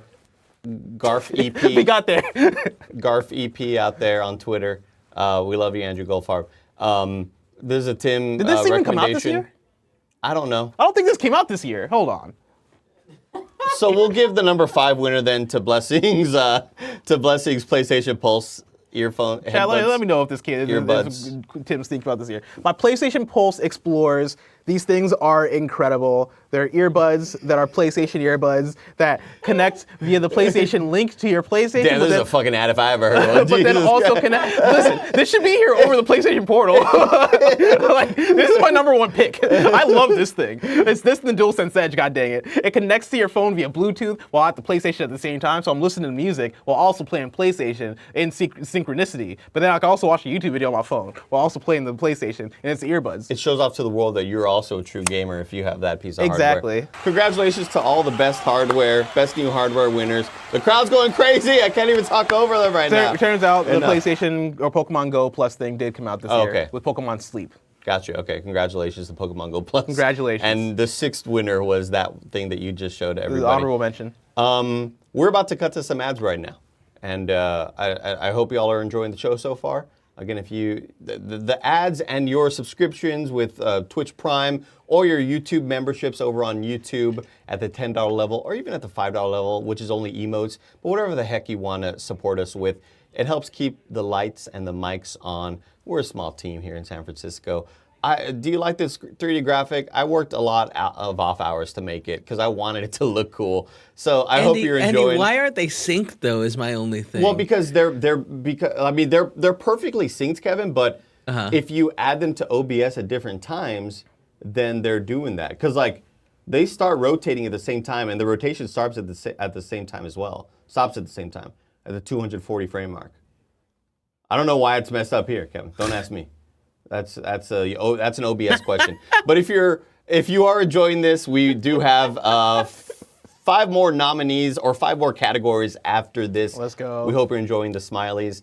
We'll be back after a word from our sponsor. This episode is brought to you by BetterHelp. Around New Year's, we get obsessed with how to change ourselves instead of just expanding on what we're already doing right. Therapy helps you find your strengths so you can ditch the extreme resolutions and make changes that really stick. You can get out of your negative thought cycles and find some mental and emotional peace, and it can give you the tools you need to find more balance in your life so you can keep supporting others without leaving yourself behind. Some of my best friends use BetterHelp and love how helpful it can be for learning positive coping skills and how to set boundaries. It empowers you to be the best version of yourself. It isn't just for those who've experienced major trauma. If you're thinking of starting therapy, give BetterHelp a try. It's entirely online, designed to be convenient, flexible, and suited to your schedule. You just fill out a brief questionnaire to get matched with a licensed therapist and switch therapists at any time for no additional charge. Celebrate the progress you've already made by visiting betterhelp.com/kindafunny today to get 10% off your first month. That's BetterHelp, HELP.com/kindafunny. BetterHelp.com/kindafunny. And we're back. And we had that weird little OBS after image. We don't know why that happens. I think it happens whenever you switch a scene, right? It's like a dis. It happens on my thing too at home. Yeah, it happens to me sometimes too, Kevin. It didn't happen here though before this. Yeah, it didn't always happen. But I think the first time we noticed it was when Greg Miller was dressed as Princess Peach and was hovering over me, and that after image stayed on the That was screen. like a long after image too. Like Terrifying. Yeah, Just long enough. That was like 30 frames. Yeah, it was definitely long enough. We're back with the Kinda Funny Smileys. We hope you're enjoying it. Let's hop into the next category, which is Best Old Game. Ooh. This is, I like this one a lot. Yeah, kind of a different one because it's not only just, is it a remake or a remaster from this year, but is it a game that you happen to play like that came out in 2016 that you played for the first time this year? Number one goes to Dead Space. Okay. Oh yeah, for the remake. The Dead Space remake, which was largely a visual overhaul with all the new models and lighting. I thought that they did an incredible job. That's EA Motive? Is that Motive? Ooh, I can worked double on the check. Dead Space remake. It's beautiful. Like, this game was stunning. This was a game that I was very happy that I overcame my fear of scary stuff because I really found a lot of fun in the action aspects of it. I think it's just environmentally like stellar in terms of all of the different smoke effects, all the different volumetric fog happening. You know, I love that volumetric fog. Lighting, textures. This game is just like a stunner. And yeah, I found a lot of fun in the action shooting aspects of it. I think that's what made me kind of less scared, was knowing that I have to use my skill with this keyboard and mouse to perfectly shoot that limb and break down this enemy. I had a great freaking time with this. This was a nominee by me and Greg Miller. Hell yeah. Yeah. Yeah, I wish I had time to get to it. Like, this is one that I think, the fact that it came out right after Callisto and I had just finished Callisto, I was like, okay, well, I think I have my fill for now. But then Dead Space came out and everybody loved it. And I was like, dang, maybe I should just force myself to play it. But yeah, I'm happy it panned out. I'm happy that people enjoyed it. And it looks gorgeous. Yeah, so beautiful. And this is like exactly what I want out of like remakes, right? The question is it a remaster or is it a remake? Well, like, to me, when you are like, not only changing some mechanics, and they also added some things where enemies would spawn randomly in spots that wouldn't normally spawn in like different areas that you're used to in the normal games. But they added a lot of accessibility options as well, in addition to just making the game look like a current gen game. This wasn't just let's do a bit of a lighting pass and up-res the textures. This was like full model, full lighting. Everything kind of got recreated. Every asset was recreated for this game. Looks amazing. Truly a remake. Yeah, truly a remake. Had a great time with it. Number two, similar to you, Blessing, a game that I wish I had more time for, that I'll probably eventually get to. Metroid Prime Remastered. Let's freaking go. This was maybe the best game I played this year, like this last year. Like, Metroid Prime Remastered, It's one of those where you're like, I get it. Yeah, like it's like I not only do I get it, but I'm in the fight. I'm in the trenches with y'all. Like, I'm fighting the fight with y'all. Like, whenever time I'm picketing with you. Yeah, at like Nintendo. I'm gonna be out here like, yo, y'all played Metroid Prime? Because this shit rocks. Like, Yeah. I was blown away by this game. Like, I genuinely, it was like it had the Tetris effect on me, where like I went to bed and I'll think about Metroid Prime and I'll Tetris see. effect, that's funny. I'll see like and I don't know if that's what the Tetris effect is, but like No, but like, isn't the game called Tetris Effect also? Oh yeah, the game is called Tetris Yeah, Effect. that's Yeah, funny, but I that's think funny. that's named after. I think the Tetris Effect is like when you see the Tetris shapes outside of the game. Oh, I didn't realize that. Correct me That's if a I'm thing? wrong in chat. I didn't know that was a thing. I didn't know people were afflicted with that. Yeah, like you would go to like sleep and just see the shapes or whatever. I had that with Metroid Prime, where I would just see the Metroid Prime map.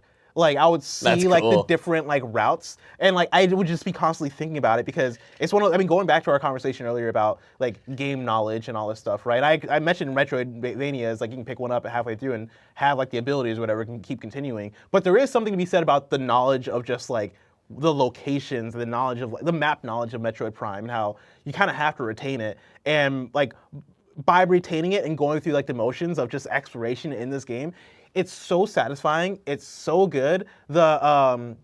aesthetic and style of the game is so cool. And yeah, like, I don't know, like they designed the hell out of this game, right? It reminds me of Cocoon, where I'm like, y'all took your time and really thought about just how you're designing this thing and making people have to like pay attention to the environment and like the slight changes of things. And like, you know, I often talk about Metroidvanias and how like the feature Metroidvania isn't necessarily always a selling point for me. Like, I'm like, it's just like any other genre for me where I like, okay, cool, just because something is a Metroidvania doesn't necessarily make me go crazy for it. But the Metroidvania elements of Metroid Prime, the way in which they implement them are so smart. There's like a half-pipe structure type thing where like, if you, I forget, you said you've not played Metroid Prime No, yet. I have not.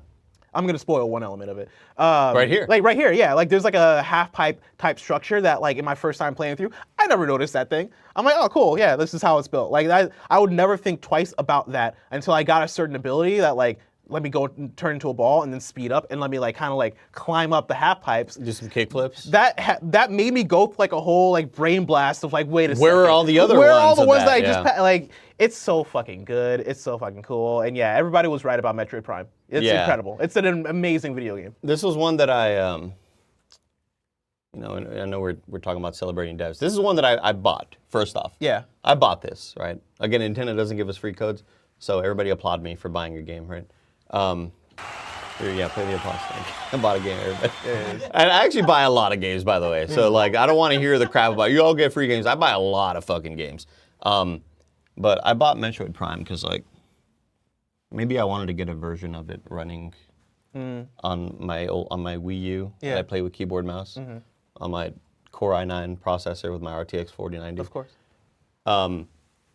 Unfortunately, it doesn't run great. Like, that, like, came out, I guess it just doesn't. So I was like, all right, I'll just end up playing this on Switch then. But I thought I was going to get to it by the end of the year, but then Jedi Survivor took over. Yeah. So Jedi Survivor became the game that I was like, this is going to be my last effort to get something in like the top 10 of like, does it deserve to be there or whatever. So yeah, I will eventually play this damn game. I know I need to. It's a crime that I haven't. It's so good. Shout out to Nintendo and Metroid Prime remastered.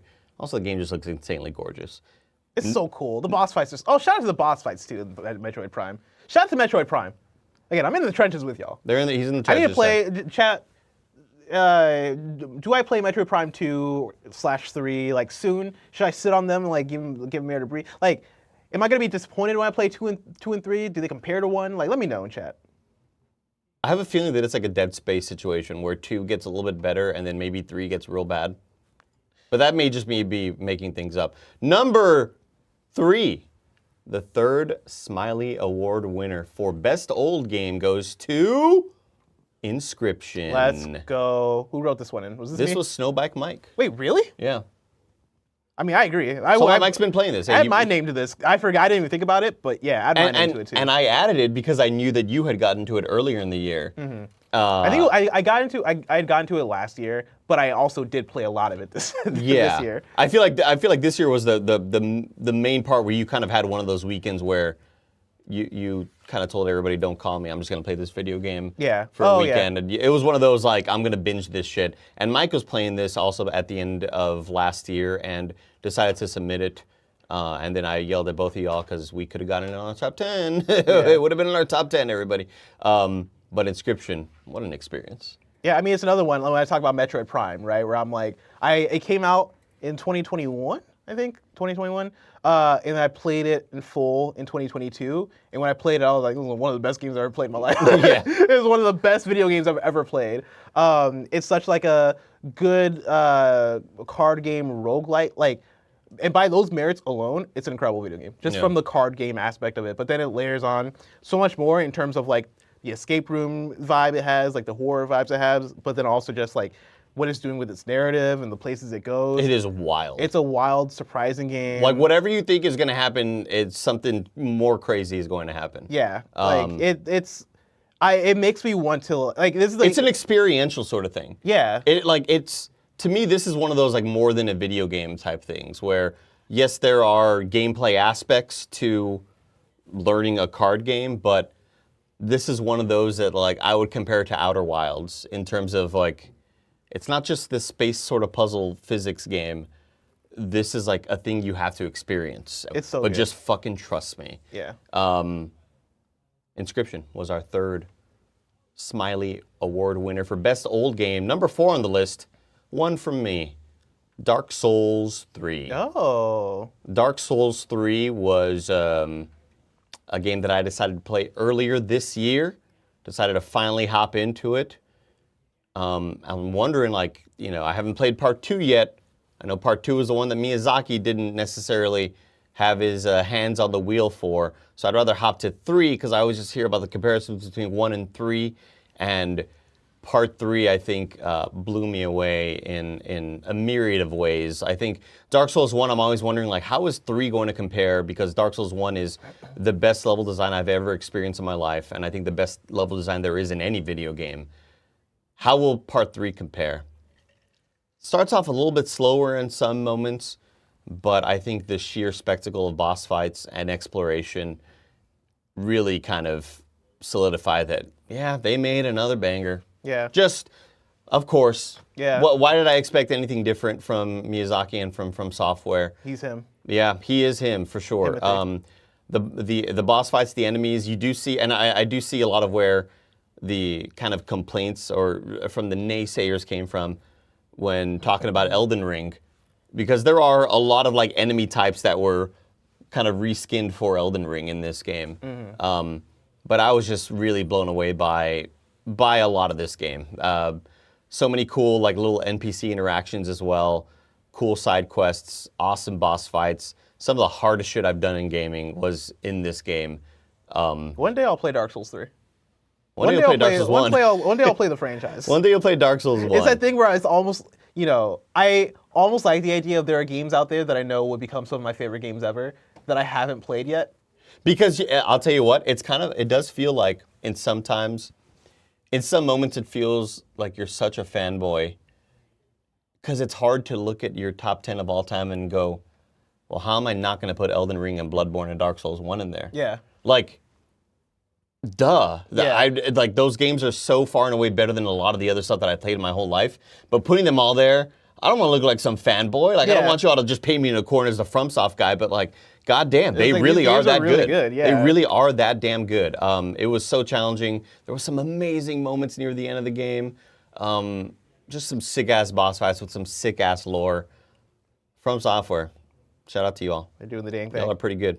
And number 3, or the final Smiley Award winner on the Best Old Game category goes to Super Mario RPG. Oh, that's a good one. Oh, man. This is a Tim Geddes joint right here. I've not played as much of this as I've wanted to.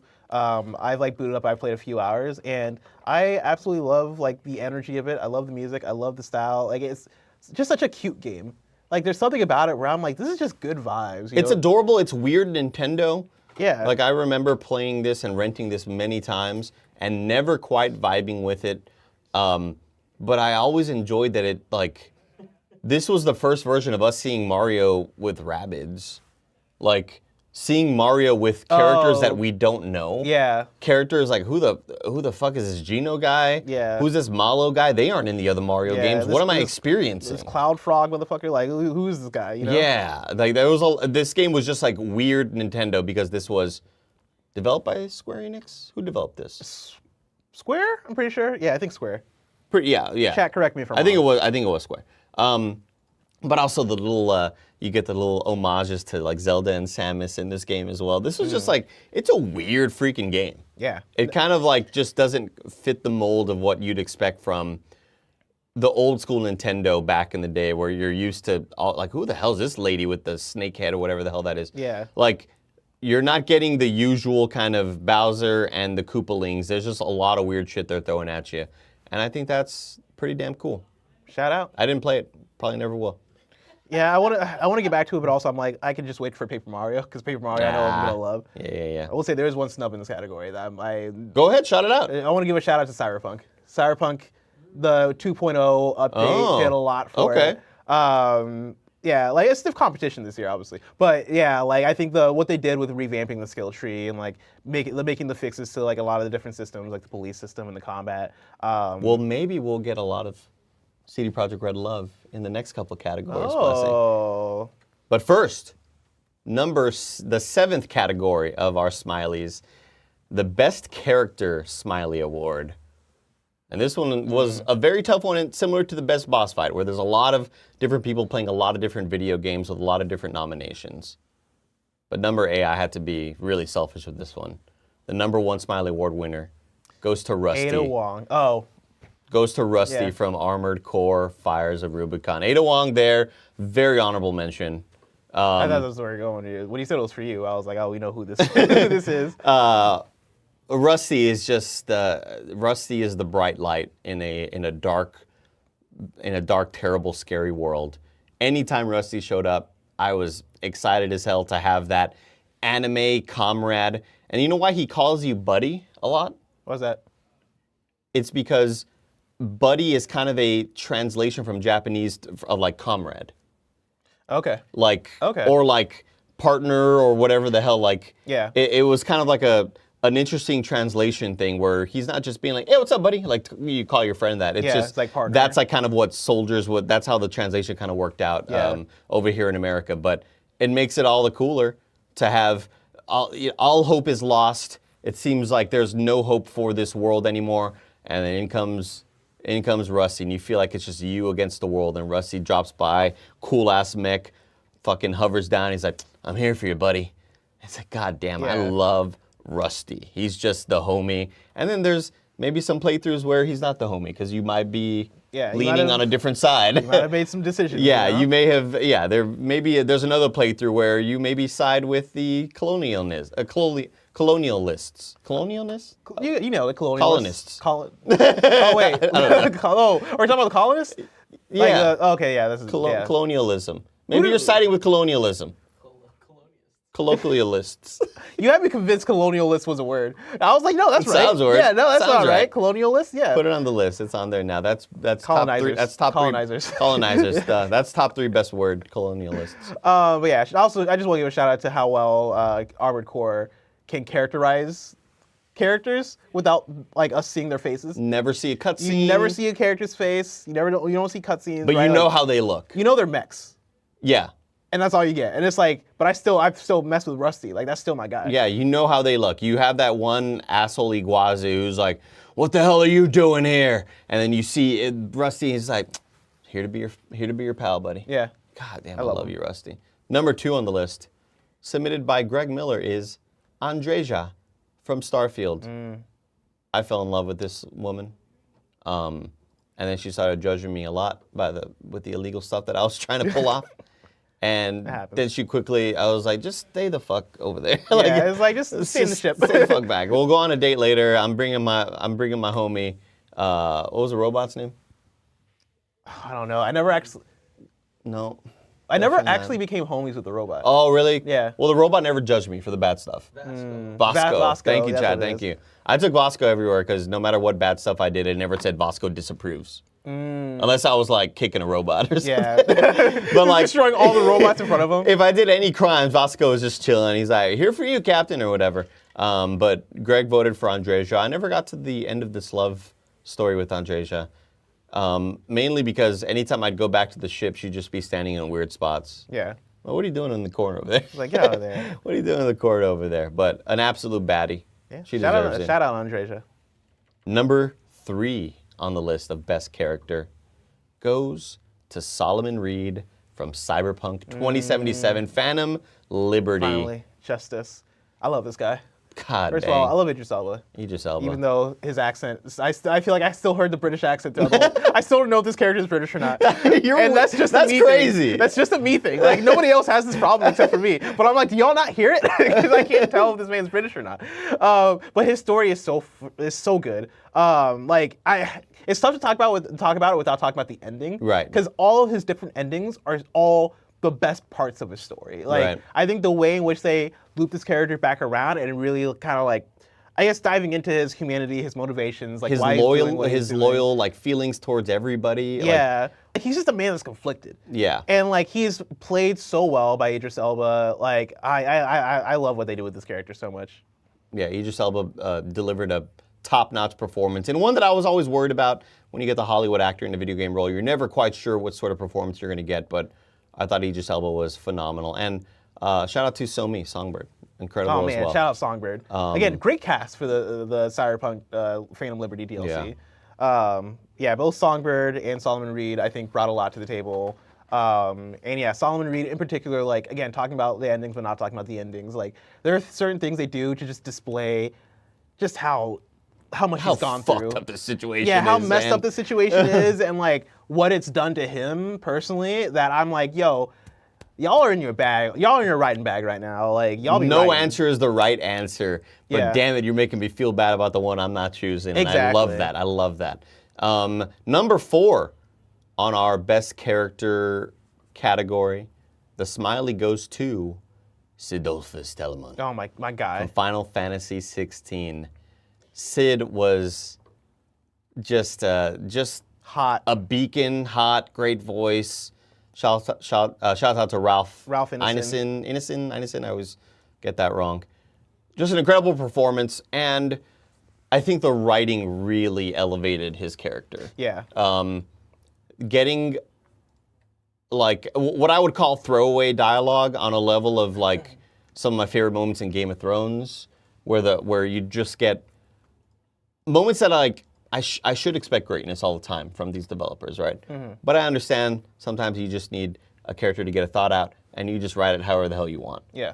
But there are so many like throwaway line moments that I think are still so well crafted and written, and it's like, God, somebody wrote the shit out of this character. And I just love those moments of quippiness, of sadness, of introspection. Like, he's such a damn good character and a fan favorite, and one of my favorite characters, video game characters of all time. Yeah, like he's so good. His dynamic with Clive, I loved so much, and I think Clive and Sid is a good example of like a positive, like male friendship dynamic, where it is like it's masculine and like very manly, but also like positive in a way that we often don't like conflate those things. I'm gonna right? lift Like, you up. We hear about toxic masculinity all the time, but I feel like it's this Sid and Clive and like how they serve each other and like how they treat each other is, you know, feels very genuine and feels very human and feels very like, yeah, I'm gonna lift this person up, right? Like Yeah. I'm here in support of this person, and I love that about their characters. And so,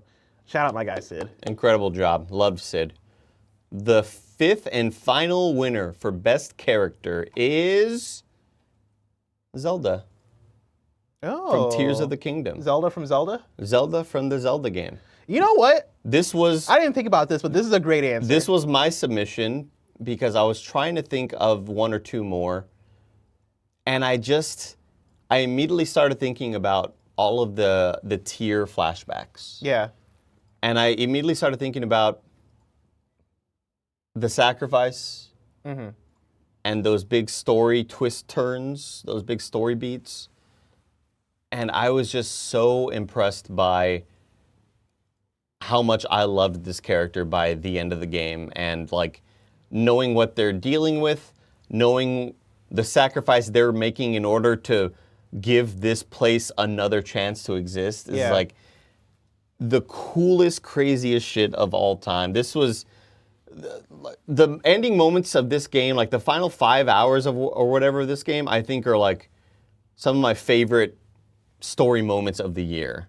And I think that if the rest of it was that strong, it would have likely been like a best story type thing for me. But I think those reveals and twists, and it kind of depends on how you play the game, because you may get those reveals in a different way, which may not be as satisfying. But the way that I played this game, I was revealed stuff in the perfect order, and like could not believe what I was experiencing. See, I feel like I had the same thing where like the order in which I got those cutscenes built it up in a way where I was like, huh, that'd be interesting if she did this. And I see the next cutscene, I'm like, oh, she did it. It's like, wild. That's insane. It's absolutely wild. Yeah, and again, I don't often say this with a lot of like Zelda games. Like those story moments I think are like probably the best in Zelda of all time. Yeah. For sure. Because like when I think of Zelda games getting me excited about story, it's usually the music is really pumping me up and giving me chills, or the visuals are really pumping me up and giving me chills. But like what's actually happening plot-wise may not be the coolest and most creative thing. I think this is like the most creative they've been story-wise, that led with really, really satisfying reveals. Yeah. And I was just like, I It's also like, I mean, I cannot believe the dope this thing is about happening. like Zelda is that like yeah, I'm with you in terms of like the entire package of the story, right? And like how like it may not compare to a, let's say, Final Fantasy 16, just in terms of like the amount of storytelling / like the quality of storytelling that's happening, but they combine what story there is in Zelda with like these what I call like legendary moments of like you like. You know, I don't want to spoil anything. Like you solving like a thing, right? And it being like a whoa, like this is actually kind of epic, right? And like you having those moments of like a big legendary reveal where it is, oh, this is how you get the Master Sword, or this is how this happens, or this is how that. Like there's so many cool moments that makes that adventure still feel like one of the best adventures you can go on 100%. In a video game, despite like the story, you know, kind of almost not taking a backseat, but I guess like them putting adventure before the story. If that makes sense. And I'm rarely getting a cutscene where Ganondorf's doing something and he puts something down, and I'm like, oh shit, he was the one who had like that. That's not happening. That doesn't really happen in a whole lot of Zelda games for me, but it's like the experience that makes it all incredible. And I thought those story moments in this game were. It's almost more so how they present it. Like it's more how they present it than even what was happening. But with Zelda's character in particular, it is what is happening. Like the things that character does, the things that I remember coming in when I was reviewing the game, right? And like I was the only person playing it, and maybe about like 60 to 70 hours in, coming in and like talking to Barrett, and Barrett like me being like, Barrett, you know how you've been predicting all these things that are gonna happen in the game? When I tell you that what is happening is crazier, way crazier than those you could have insane imagined. Predictions that you're talking about, like it's crazy what's going on in this game. And a lot of that centers around Zelda, and I think, you know, where they take that character is so cool. It's so good. And one of my complaints in Breath of the Wild, one of my few complaints with Breath of the Wild was like, I didn't love that so much of the story was flashback sequences. They do the same exact thing in Tears of the Kingdom, but they just make it good. Like they just make it cool and engaging, and the story that they're telling is way cooler. And so shout out to that. Awesome stuff. That's our best character of the year. Woo! Yay. Up next, the 8th category, Best Studio. I like this. The 8th category here for the KindaFunny Smiley Awards. And the first Smiley goes to Insomniac. Yeah. I mean, what more can you say? Kind of making another banger, right? Like, very similar to like From Software, right? Here's just another thing we're making. And it's awesome. Yeah. Because of course it is. How do you make we are who we are. So many high quality games. Like I think that's a struggle that we're seeing a lot in AAA is like, all right, this AAA studio that I love puts out a game and I'll see them again in 7 years. Yeah. Right? I'll see them again in 6, 5 years. Like it's gonna be forever until I see their next project. And Insomniac doesn't have that issue, and I think it's a combination of like work ethic and just having a work pipeline down to the way in which they're like, hey, vision. We have the vision. We know what we're doing here. We've made enough video games to where like, you know, we know how to like use our shared knowledge, right? Like, hey, we just made Ratchet Rift Apart. Let's take these things that we did in Ratchet and have them elevate what we're doing in Spider-Man 2, right? Like they have their games work together in a way that allows them to put out such a high level of output, and like, you know, they're great games is the thing. Like every time they're putting out great games, and so yeah, like they're definitely who I look at as like the MVP of PlayStation. Like, you know, we always joke around, or not even joke around, we have the conversations around like, you know, S tier studio, A tier studio, and how I always call Insomniac A tier. I don't necessarily call them S tier. I think they are the MVP. Like if you're talking about like if I'm running PlayStation and I had to rely on one studio, like the death beam is pointed at Earth. One studio has put out a game next year to save us all. I'm going with Insomniac. God dang it! Like they know how to make a video game, and yeah, like I think easily they're one of the best of last year. Like they're one of the best studios performing, I'd say, in the last few years. Agreed. The second Smiley for best studio goes to CD Projekt Red. Again, you're talking about reinventing a game that came out and disappointed many. Tech issues, things not getting their end product and not getting like the advertised product that you thought you were going to get, right? And CD Projekt Red buckling down, and like I think the thing that I keep on going back to is like they didn't have to do this stuff. They could have just wrapped it all up. They could have done what BioWare did with Anthem and said, nope, never mind, not worth it. We're just going to move on to the next thing. Yeah. And like they decided, no, we're going to fix this game and make it what we had always wanted to make it. And there's a lot of shit you can talk about delivering a game that did not live up to your own expectations as a developer, but to be able to take those losses, take those punches, and go, fuck that, we're going to make this shit awesome. And they did. And Cyberpunk 2.0 came out, and they fully changed the way the skill systems worked. They changed the way the police authority system worked with like kind of the GTA 5-star level that you get when you're just kind of doing random crimes in the city. Car combat. Yeah, car combat. Not only new skill trees, but just new abilities completely, right? Yeah, like new, I forget what they call them, but like augmentations system. My character, I can now throw a bomb and shoot that shit in midair, and it's awesome as hell. I love all of that, and in addition to that, delivering one of the best DLCs I've ever experienced in Cyberpunk Phantom Liberty. Yeah, no, for sure. Like, I think I see somebody in chat, right, saying like, oh, they shouldn't be praised for turning the game around. They should have never released it in the state. Like, of course, like, it'd be great if the game didn't come out in an undercooked state in 2020. But so many studios put out bad games. Like, it's not an uncommon thing to put out a thing that doesn't live up to audience expectation. The fact that we are what, 3 to 4 years? I guess 2023, right? 3 years past that, and they stuck with it and polished it up and really delivered on turning a thing that is like that for me lives up to the original vision of it, if not like in some ways surpasses it. Like that is, many studios fall, not many studios get back up in that way. Like take that same product and reinvent it and make it work. And I think that is admirable. Alongside, giving you a DLC that was an incredible DLC, right? Like probably one of my favorite DLCs that I played. Again, talking about the story and how good those characters were between Solomon and Somi or Songbird.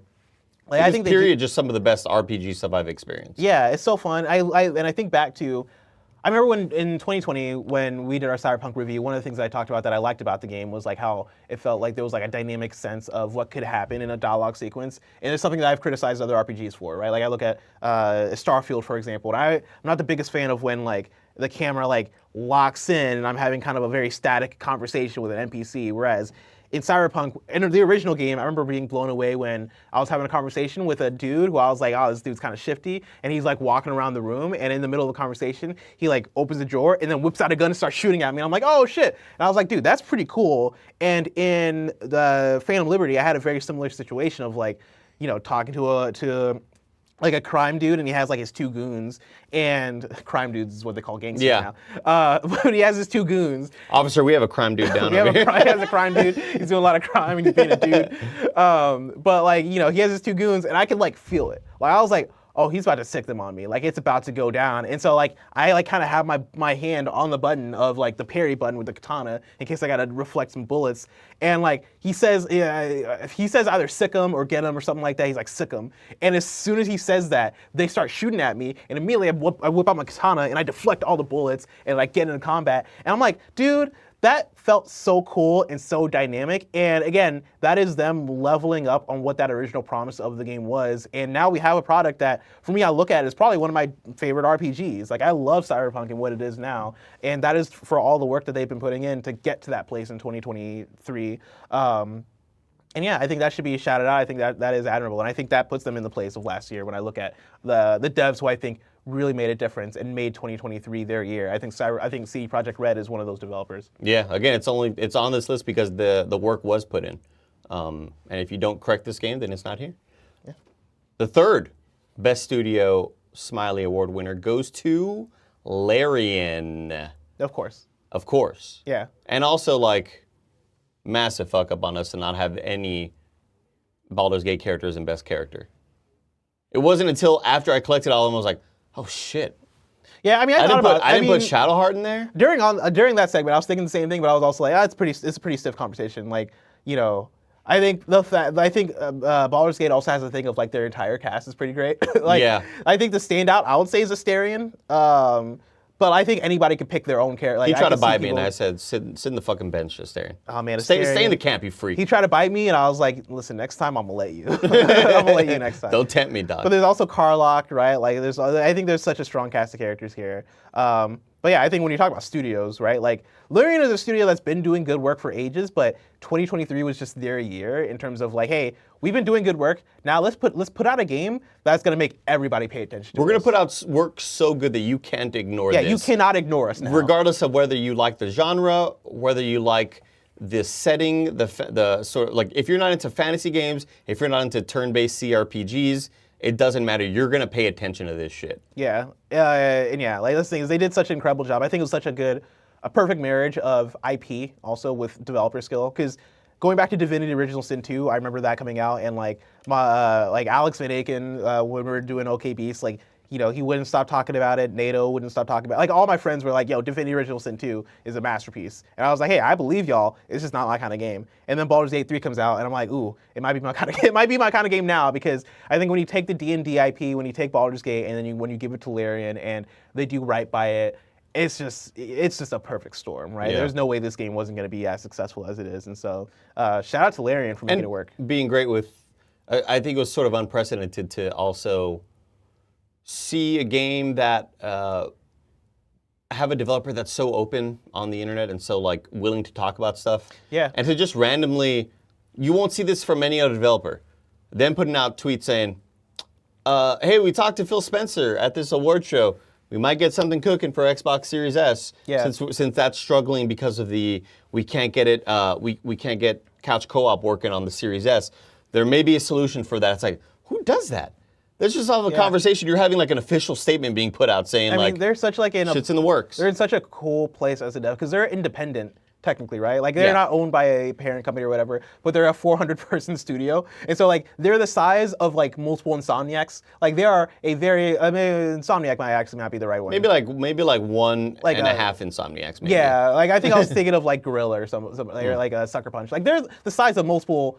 What you think of as a AAA studio. They're the size of a big, massive studio. They're a massive studio, right? But they operate independently. And so they have that freedom to, you know, be flexible and be communicative and also like not have to abide by like parent company demands, right? They can make the game that they want to. Publishers being shut up. Yeah, like they can make the game that they want to, they can say the things that they want to, but also they have this manpower and have like this ability as a developer to make something that is epic and cool and grand and like something that is polished because they have the know-how. And yeah, like they're just like I think at this point, I think 2023 has cemented Larian as like, I don't know if super developer is a real term. I might make it up here. Like I think they're a super developer, right? Like whenever they make a new thing, people are going to be looking forward to it. Yeah. They're like in the same place as the Supergiant, right? Like whenever Supergiant is so special now that whenever they make a new thing, people are going to pay attention to it, and like they're indie and all that. And so, you know, I think shout out to Larian. They're in such a cool place now. The 4th Smiley Award winner for Best Studio goes to Remedy. Ooh, I love it. A lot of votes for Remedy. I think there was like 2 or 3 between all of us. I think the thing I love the most about Remedy is their ability to stick to the weirdness and to keep being themselves. Yeah. Like, they could have gone extremely commercial with this. This game could have been the most generic, like, third-person shooter of all time, but they are weird by default, and this game has to also be weird and has to be artistic and has to make you question what the fuck is happening in this world. But they stuck to their guns. They stuck to their flashlight and their guns. Yeah. And they were just, they were themselves, you know, without apologizing to anybody. And I love that. And that's like so tough for a AAA studio to do that, especially someone like Remedy who had success with Control, but to bring back an older franchise that has never been necessarily like the biggest bestseller that everybody's clamoring for. I know everybody who's clamoring for an Alan Wake 2 was like fans of Alan Wake 1, right? Yeah. Like, and that's kind of about it. But after you see what they were able to pull off with Control, them being able to, let's just have this rock opera in the middle of our game. Like, who does that, you know? Like, the fact that you can have such, you know, creative, like wildly creative directions for your game, or like something that's a third person, like survival horror game, then take it in places where it still feels like it's being innovative and still feels like it's being super different and super unique. Like having Sam Lake, like, make the rounds and be a personality also at the same time, right? Like, come on to KHD, do the Let's Play here, and the Let's Play, like in this room, do a Let's Play with me.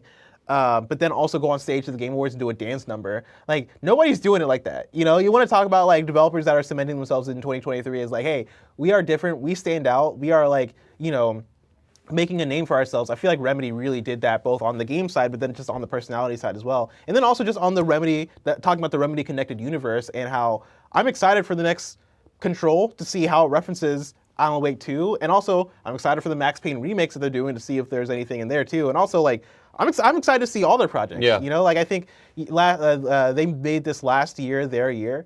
And I'm just so happy for them to be able to make the thing they wanted to do. 1,000%. The fifth and final studio of the Smiley Awards goes to, it's no question, it's From Software. This was won by me because I think coming off the success of Elden Ring and it really breaking them into the mainstream, winning the most Game of the Years, like this is, Elden Ring was a massive success, right? And for me, it's the confidence for their, you call it B team, but their B team is like probably better than a lot of just studios out there. And for the team that worked on Sekiro and to not have like Miyazaki heading this up and not being like his baby, but to have the team that worked on Sekiro bring back a dead Mech franchise.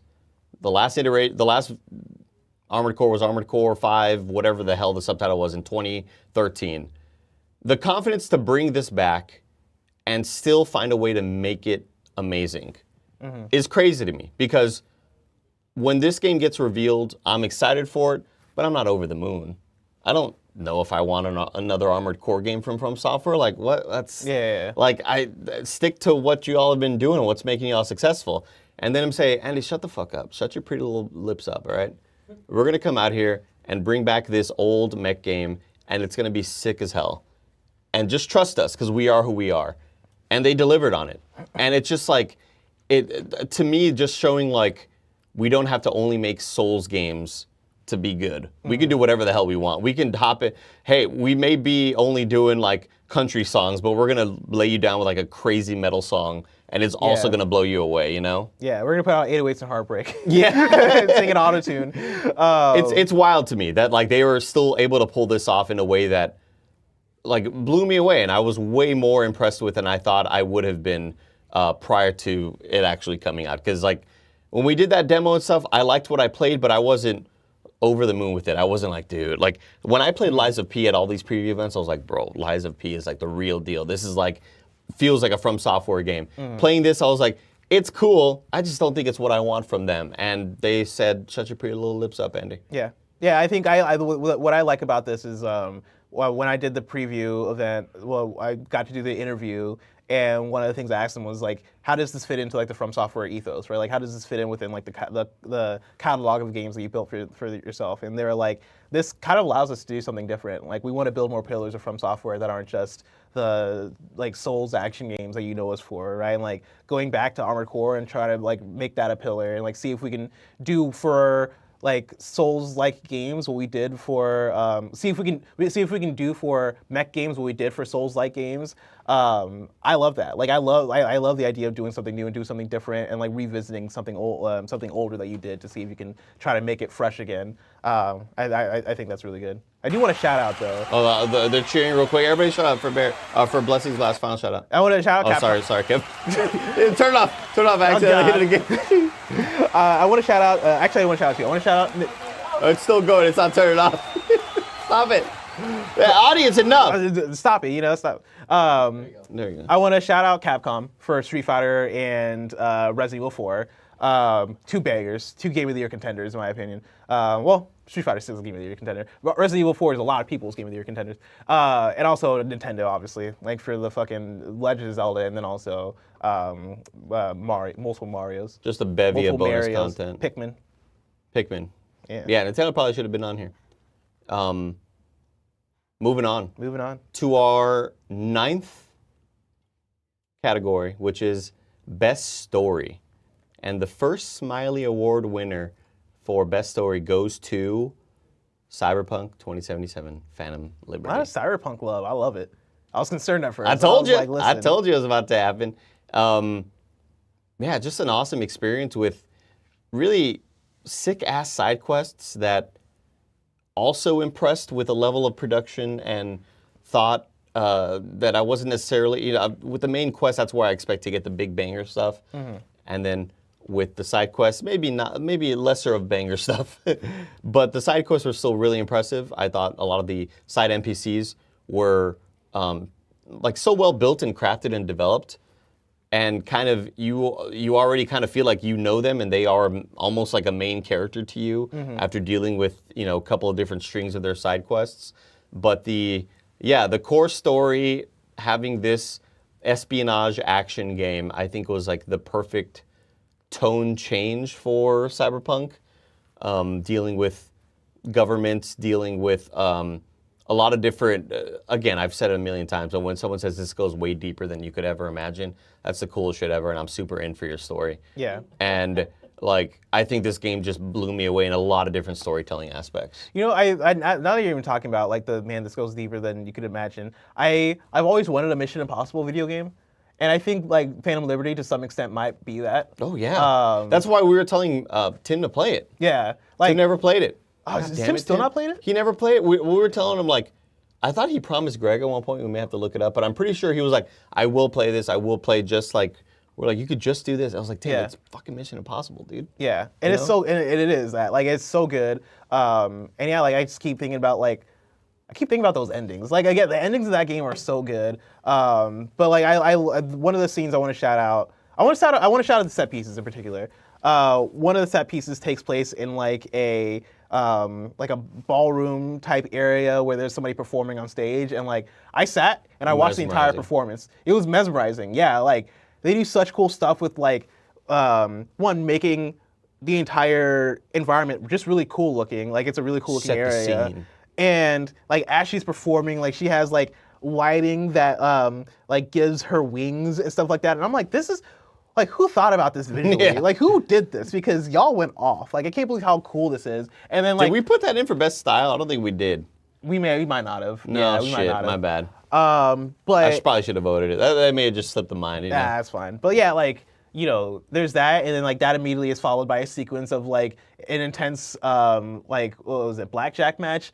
Every moment in that DLC just feels really cool and really engaging. Yeah, the final missions were incredible to experience, and yeah, all of those sort of story moments near the end where you are having different decisions being made, and it's stunning. Yeah. CD Projekt Red kicked ass with it. The second Smiley Award winner for Best Story goes to Spider-Man 2. That's X-Men. Spider-Man 2 was voted by, I believe, Tim, Mike, Greg, and I think that's it. That sounds about right. That's it. That sounds about right. I enjoyed it. I definitely enjoyed Spider-Man 2. It wasn't one of my favorite games of the year, but I still had a great time with it. I don't know if we're the best people to really sing its praises. We can just shit on it right now. You want? No, we're celebrating the devs. Right? We're celebrating the devs. But fucking take that shit back into the oven. Let it cook. Let it cook, you know what I mean? Venom. I actually liked Venom. I mean, yeah, there's a lot of stuff to like about this video game. I think that there are some especially really good written sequences. So some side missions that are really cool. Not only those couple side missions, but regarding one of the main characters and a character development kind of dealing with maybe somebody this person doesn't like, and you have to kind of deal with your inner turmoil of do I really have to hate this person forever? Yeah. Or can I learn to forgive? All of that stuff I thought was so perfectly done. I wish the rest of it had a whole lot of that, but I think there are a lot of standout story arcs in Spider-Man 2 that I thought were really, really expertly written by Insomniac. I like Kraven. Kraven was sick. Kraven was cool as hell. Kraven was cool as hell. And a cool kind of a story with him and why he's doing this. And, Yeah. And I do enjoy the idea of some guy being like, I'm just trying to find an equal. I got nobody on my level. That's my favorite villain trope. It's one of the coolest things, dude. Like, that's kind of what I wanted them to do with Thanos with the MCU originally, is like, just make him be like, oh man, all right, they got superheroes down there. All right, let's see if they can match up to me. That's what I thought they were gonna do originally. I still like what they did with Endgame and stuff. But I love a moment. love just that villain where it's like, yo, I just need somebody who's gonna fight me. I'm not give sure. Me a challenge, I'm not sure what happens early on, but there's a moment where Kraven does beat someone's ass, and he's like, "What a shame! What a disappointment!" Yeah, it's like, oh damn. That's super sick. I love that.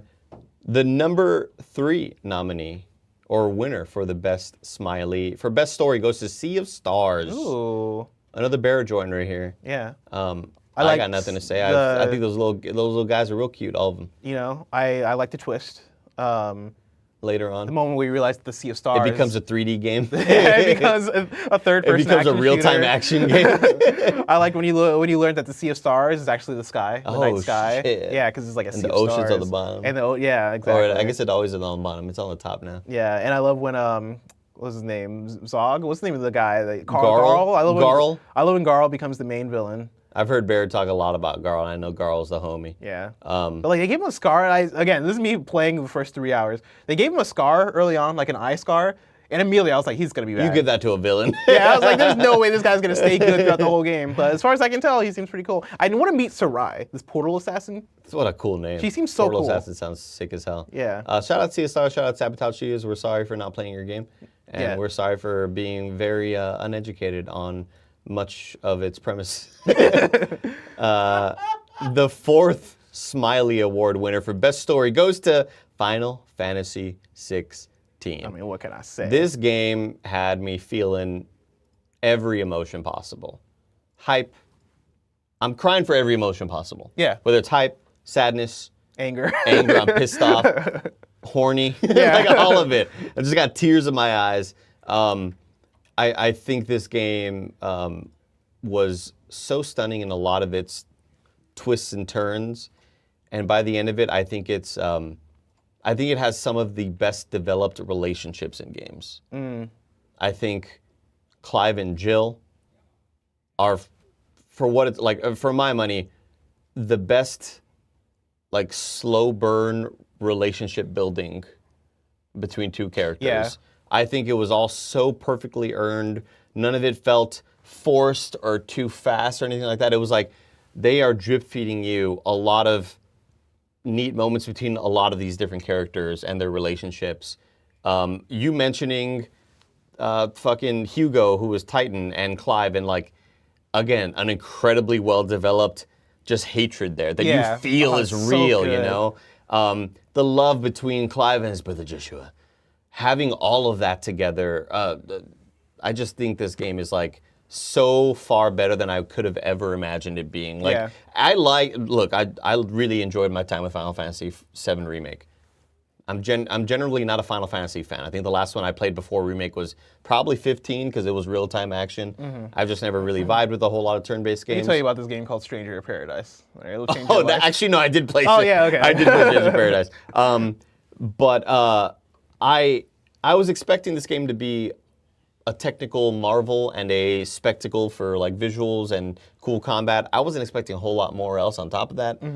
And I think with that preview period, getting cool moments of just, again, what I expect to be throwaway dialogue and be like, damn, you still wrote the shit out of that little line that didn't need to be written the shit out of, you know? I just enjoyed so much of this game's story and these relationships that were built throughout.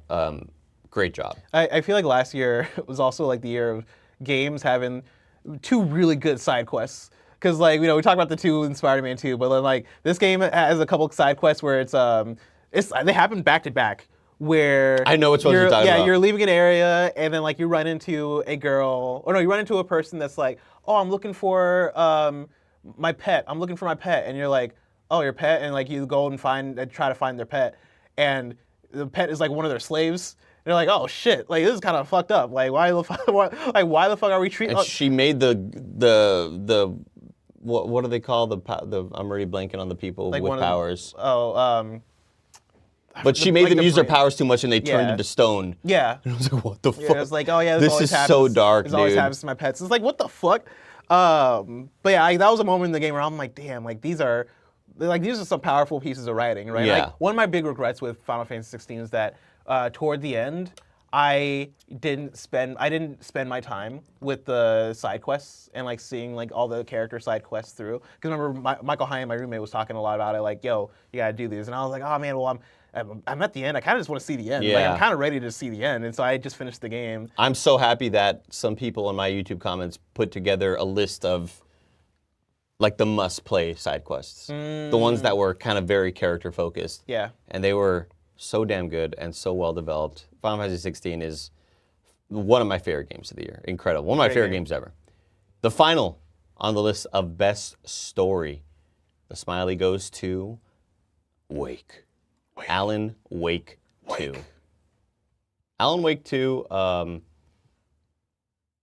does a lot of like weird twisty turny stuff that I think for the most part will really, really get you if you care a lot about the prior games. So there's some moments where I'm like, this is cool, and I'm sure it's even cooler if I played Alan Wake 1. If I really remembered what happened in Alan Wake 1. Because I played through Alan Wake 1, didn't love it. I was like, I don't really care about this combat. But I think part 2 is just so creative with how it creates its story and having you switch between Saga and between Alan Wake. I love all of those moments. I like the kind of mystery that's afoot. And there's some really cool reveals that I thought were awesome. Yeah. Yeah, this game's story was so engaging. Like from the get-go, I remember from minute one, I was like, I am in. Like for whatever's happening, I need to understand what's going on, right? And I like even having not played the first Alan Wake, like I watched the recap or whatever, so I kind of like had a loose understanding of what was going on with Alan Wake's character. Did you do the Fortnite recreation thing? No. A lot of people recommended the Fortnite thing. Really? Where I didn't even know that was a thing. Yeah. In Fortnite, in like creative mode, Epic or Remedy or whatever, like they had made an Alan Wake 1 experience. Really? Where legitimately, you play through like, I don't know if it was like 20 minutes or 15 or something, but you play through the main moments in Fortnite, but recreated of Alan Wake 1, but recreated in Fortnite. Epic is weird, man. And you play through like... Epic is weird. What are you doing over there? So that's why they put like Alan Wake in the game, but like, they had this experience where you would play through the main story moments to kind of catch yourself up on the story. That's hilarious. I didn't know that was a thing. And like, Epic, I love the idea of Epic being like, I don't know, man, just put it in Fortnite. Yeah. It's like, really? Like, you could have just made like, I don't know, man, like a recap in Alan Wake 2. They're like, no, let's put it in Fortnite. It's the solution to a lot of things. People download Fortnite. Yeah. But yeah, like, I love the mystery. Again, we talked about this already, but like how experimental it is. Like, I like how weird they get with their storytelling. Yeah, I shout out Alan Wake 2's story. I think the storytelling is the most important or the most impressive part of it for me. Yeah. I'm a little less impressed by a lot of these story beats because I kind of realized like I'm mainly impressed by this because that's that one character from part 1, and that's that one character from Control. Yeah. And like those were the parts that I was popping off for. And not necessarily a lot of like different story twists necessarily. I was kind of the same. I think it was like the cameo kind of excitement that you get in a Marvel movie. For me, it was like it's the world building, right? Yeah. Like, oh yeah, I'm invested in this universe. I think I really liked Saga Anderson stuff, and then toward the end, I felt like I kind of lost it a little bit, but I then had to remind myself of how much I enjoyed it before I even got there. That like it's still great. Like it's such a great. It's a great ride throughout. Shout out to Alice Wake's whole kind of arc. Yeah. Alan's wife and like Her dealing name's with Alice, yeah. dealing. Alice Wake's hole, and then he pauses. Oh. Shout out to Alice. Shout out to Alice Wake and her whole. Alice Wake's. Chat's with me too. Alice Wake's arc and dealing with the dark place, dealing with Scratch. I thought all of that was incredibly well like paced and told, and that's one thing. That's another part that really stuck out to me. The final was sorry, Yeah, it's all 5. Shout out. I mean, I didn't mean to go to the next category. Y'all are cheering for us. The final. Oh, it didn't work that time. Shit. Everybody was cheering. One more time. So we're off sync. Go hit it again. There you go. Now There it is. Everybody's cheering right now. Thank you, everybody. Those were the best story winners of 2023. The best Smiley Award. Best story going to... Can I cut it off? Did I cut it off? Shit, sound like this. Can you cut it off? Fuck. All right, I'll turn it off. How about that? That turned it off. Hell yeah, sick. Let's go. The final category in the Smiley Awards is Player's Choice. Oh. And remember, if you're enjoying this, click like, leave a little comment, subscribe, gift a membership on YouTube, gift a Prime sub, or gift a sub on Twitch, or use your Prime on us here at KindaFunny. Helps keep the lights and the mics on. The final category is Player's Choice. This was one that we wanted to ask all of the gamers here at KindaFunny. What are some games that you don't think will necessarily get a whole lot of love when it comes to Game of the Year talks, but you still want to... I want to say that game's name because it deserves to be heard. Yeah. What's your choice for like a game that, you know, struck a chord or is special to you that you just want to give a shout out to? And number one is from Snowbike Mike Howard. This is Deceive Inc. Ooh. We played a bit of Deceive Inc. And unfortunately it was running real bad on my PC and only mine. And so we had to stop playing it during one of our streams and Mike got real mad and very, very salty that it wasn't working for me. I was like, I don't know what you want me to do, Mike. I'm sorry, it's not working. But Deceive Inc. is one of those kind of cool... Have you ever played this? No. It's a very, very, very cool concept. Kind of doing that social deduction thing, but it's you against... It's you in a squad of 2 against other squads of 3. I think like up to 4. And there's a lot of NPCs walking around in this world. And you can blend in to look like an NPC. Oh. And the point is to try to take treasure out of like a vault or whatever. But you'll know someone's acting fishy when... Or you'll know that maybe that NPC's not an NPC when they clear the corner and then they start running and jumping. You're like, that's a fucking player. It's like, oh my God, that's a player over there. I'm gonna go try to take him out. What's that sniper game? It is very similar to that. I know what you're talking about. I love that game. Yeah, Deceive Inc. was a very cool concept. One that I don't think got necessarily a whole lot of play because it is in this sort of category of multiplayer games that require a big player base. Yeah. But some Mike wanted to call this one I kind of want to out. play this. When y'all play social deduction games, hit me up. I like a good social deduction joint. Yeah, we should try it again. I agree. So that was still Mike's pick. Awesome. Number 2 comes from Greg Miller, and it is Venba. We've already seen Venba. Oh, yeah, Y'all have talked about Venba quite a bit. We love Venba here at KindaFunny. Greg Miller wanted to shout this out because he wasn't sure if it'd get a whole lot of love at the in the Game of the Year conversations. And yeah, another one of those stories that'll make you feel, and it'll make you cry. It'll make you just think about life and your family. I'm so hungry right now, and so food. showing me food right now. Yeah, So, man. I'm about to. Let me tell you. Huh? What's up? Oh, yeah, dude, I'm down, saying, actually. That actually sounds really... You have cash on you? I got cash. I'm on down, me. yeah. Oh, let's go. shit. It's about to be a party. Yeah, everybody. So shout out to Venba. Eating.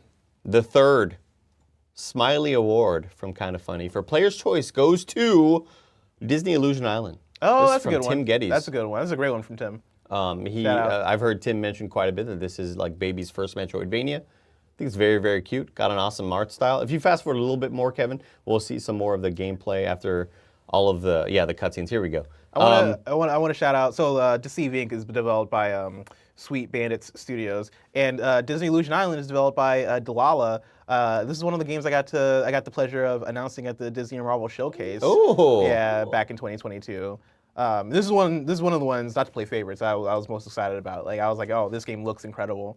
And like just from art style, from the fact that like they previously did Battletoads and like they kind of took that skill and like making the art style for that game and like that translated so well to the Mickey Mouse and Friends IP. Yeah, like this is one that I wish I actually found the time to play this year. I still might find time to actually. I think I have this on my Switch. It's multiplayer, right? I believe. It's multiplayer. Yeah, this is one that Tim was like, oh, if you play this with your nephews, like that'll be such a good fit. And that's what I wanted to do, but we never got around to it. They just wanted to play FIFA. That's a good call. Congratulations to Disney Illusion Island. The fourth Player's Choice winner goes to Remnant 2. And this is one of mine. Remnant 2, I think is like in any of the year would be in my top 10. There's a quite a bit of different games that fit that category. I just think this year was so incredibly strong. But Remnant 2 is a game that I have not really been able to fully put down. I keep on thinking maybe I'm done with it because I got really kind of hopped up in this other review of a game that we had to play, and I kept finding myself going back to Remnant 2. I think it's so smart in its design with progression. I think the whole concept that you could play this co-op with 3 or 2 other of your friends, but the idea that its whole story is procedural. So you all may happen to start off in 3 different areas completely in your own solo playthroughs. But you may start off in a similar spot. You might have boss fights that are like hitting you at different times, so you may not have the same experience. But it's kind of like out of order telling you a story. And I just freaking love the mechanics of it. The shooting is so much fun. The weapons, it very much has that the Souls-like tendencies of you kill a big boss, you take that thing that they dropped, and then you could take it to the vendor, and then that vendor, you could either sell that part and get a bunch of money for it, or you can use that part of that boss or whatever to make a weapon out of it. And it then becomes this either one of your sidearm guns, maybe it's a rifle or a shotty or like a rocket launcher or whatever, but it's not just like a rocket launcher. It's like, oh, that animal with the big green goo on its back, now you're shooting like green goo poison things that then create like a pool of AoE or whatever. Like, it's so creative in its boss design. I think it's some of the best boss fights I've experienced. It is very difficult, very challenging, but just a whole lot of freaking fun. And I recommend if you are into challenging third-person shooters, play this with 2 friends. It's a freaking blast. I can't wait to get back to it and eventually beat it at the end of the year. And the final winner for the Player's Choice Smiley Award goes to Street Fighter 6. Let's go. Man, who could have picked this one? Who could have? This was me. Barrett. This is me. Oh. Yeah. Street Fighter 6 is incredible. One of my favorite games of the last year. One that, like, I put in, almost 80 hours into? Like, I put in a shocking amount of time into Street Fighter 6. It has cemented itself as, like, one of my favorite fighting games of all time, right? Like, not just of last year. It's incredible. And you're traditionally more of an MK fan? Yeah, traditionally, like, Street Fighter's always been more difficult for me to get into. Like, I don't know for what reason. Like, I back in the day, I would try out playing Super Street Fighter 2. I'll try out playing Street Fighter 4 on back in the PS3 era. And, like, I had friends that would play with me, and they would just demolish me. And I was like, I was never able to wrap my mind around it. And yeah, like, typically I'd be way more of an MK person. Like, Mortal Kombat was always my go-to franchise, and also Tekken. I was also such a big Tekken person. But I think within the last few years, 2D fighters have been more my jam, and I've been more open and excited about getting into Street Fighter, right? Like, making this my one, and man, it really became my one, right? Like, the new characters dope. Like, I love Luke, I love Kimberly. But then, like, also what they do with the drive impact system is so fun. It almost makes it like not a party game, like, it's still, like, advanced, it's still right. complex, it's still, like, a pretty hardcore fighting game, but that impact system is such a game changer, just in terms of, like, how it really can change the tides if you time it the right way. And, like, it is another additional layer that I think works so well. There's so much chess.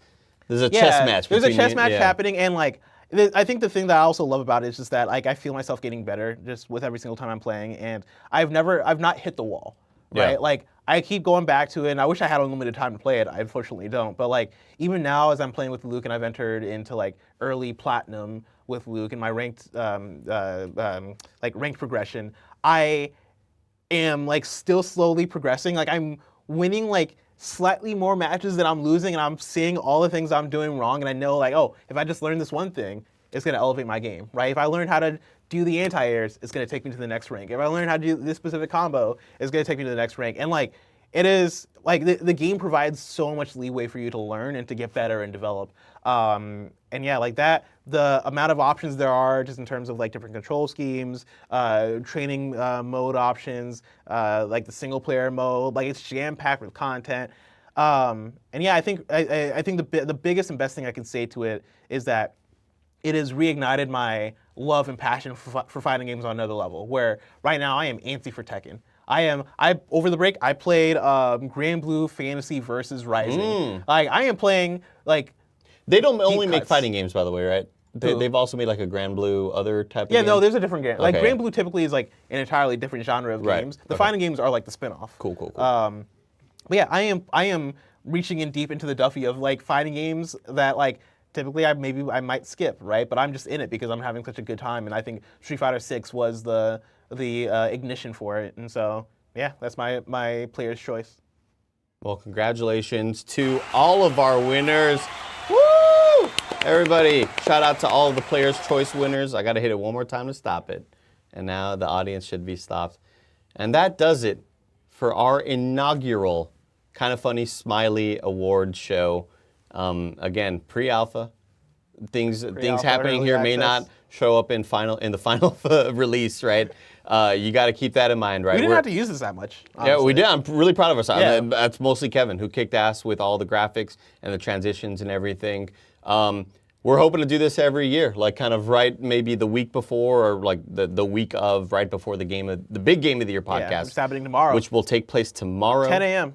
10 a.m. It's no Games Daily tomorrow, gamers, all right? It is at 10 a.m. sharp. We will be doing the Game of the Year Games Cast. But yeah, this was a blast. I'm glad we did this, Blessing. Yeah, I'm glad we did this. I think this is a great pre-alpha / early access / proof of concept. Can't wait to come back next year. Maybe I'll wear a tie. Maybe we do it on the big set. Maybe you do it on Make the big it look set. a lot cooler. Yeah. I mean, this looks cool. I'm really proud of this. This is awesome. I just like, I mean, this also just kind of looks like a cool bedroom, and I thought, you know, I wanted like glitz and glamour, and I wanted like behind me like Brie Larson walks or something like that. You know, like, oh, she's here too. Oh, that's actually You really know? good. That's actually really funny. We should do that. Just green screen celebrities walking behind us. We hope you enjoyed this as well. If you did, leave a comment down below for the algorithm. Click like, subscribe, share this with your friends, share this with developers. Let us know who you think should have won in the category that you were really angry about. But until then, yeah, just keep on giving us Twitch Primes. We appreciate that. YouTube memberships, KindaFunny memberships, all that stuff. It helps kind of keep the lights and the mics on. It keeps us employed, and we appreciate y'all's support. We will see you later, gamers.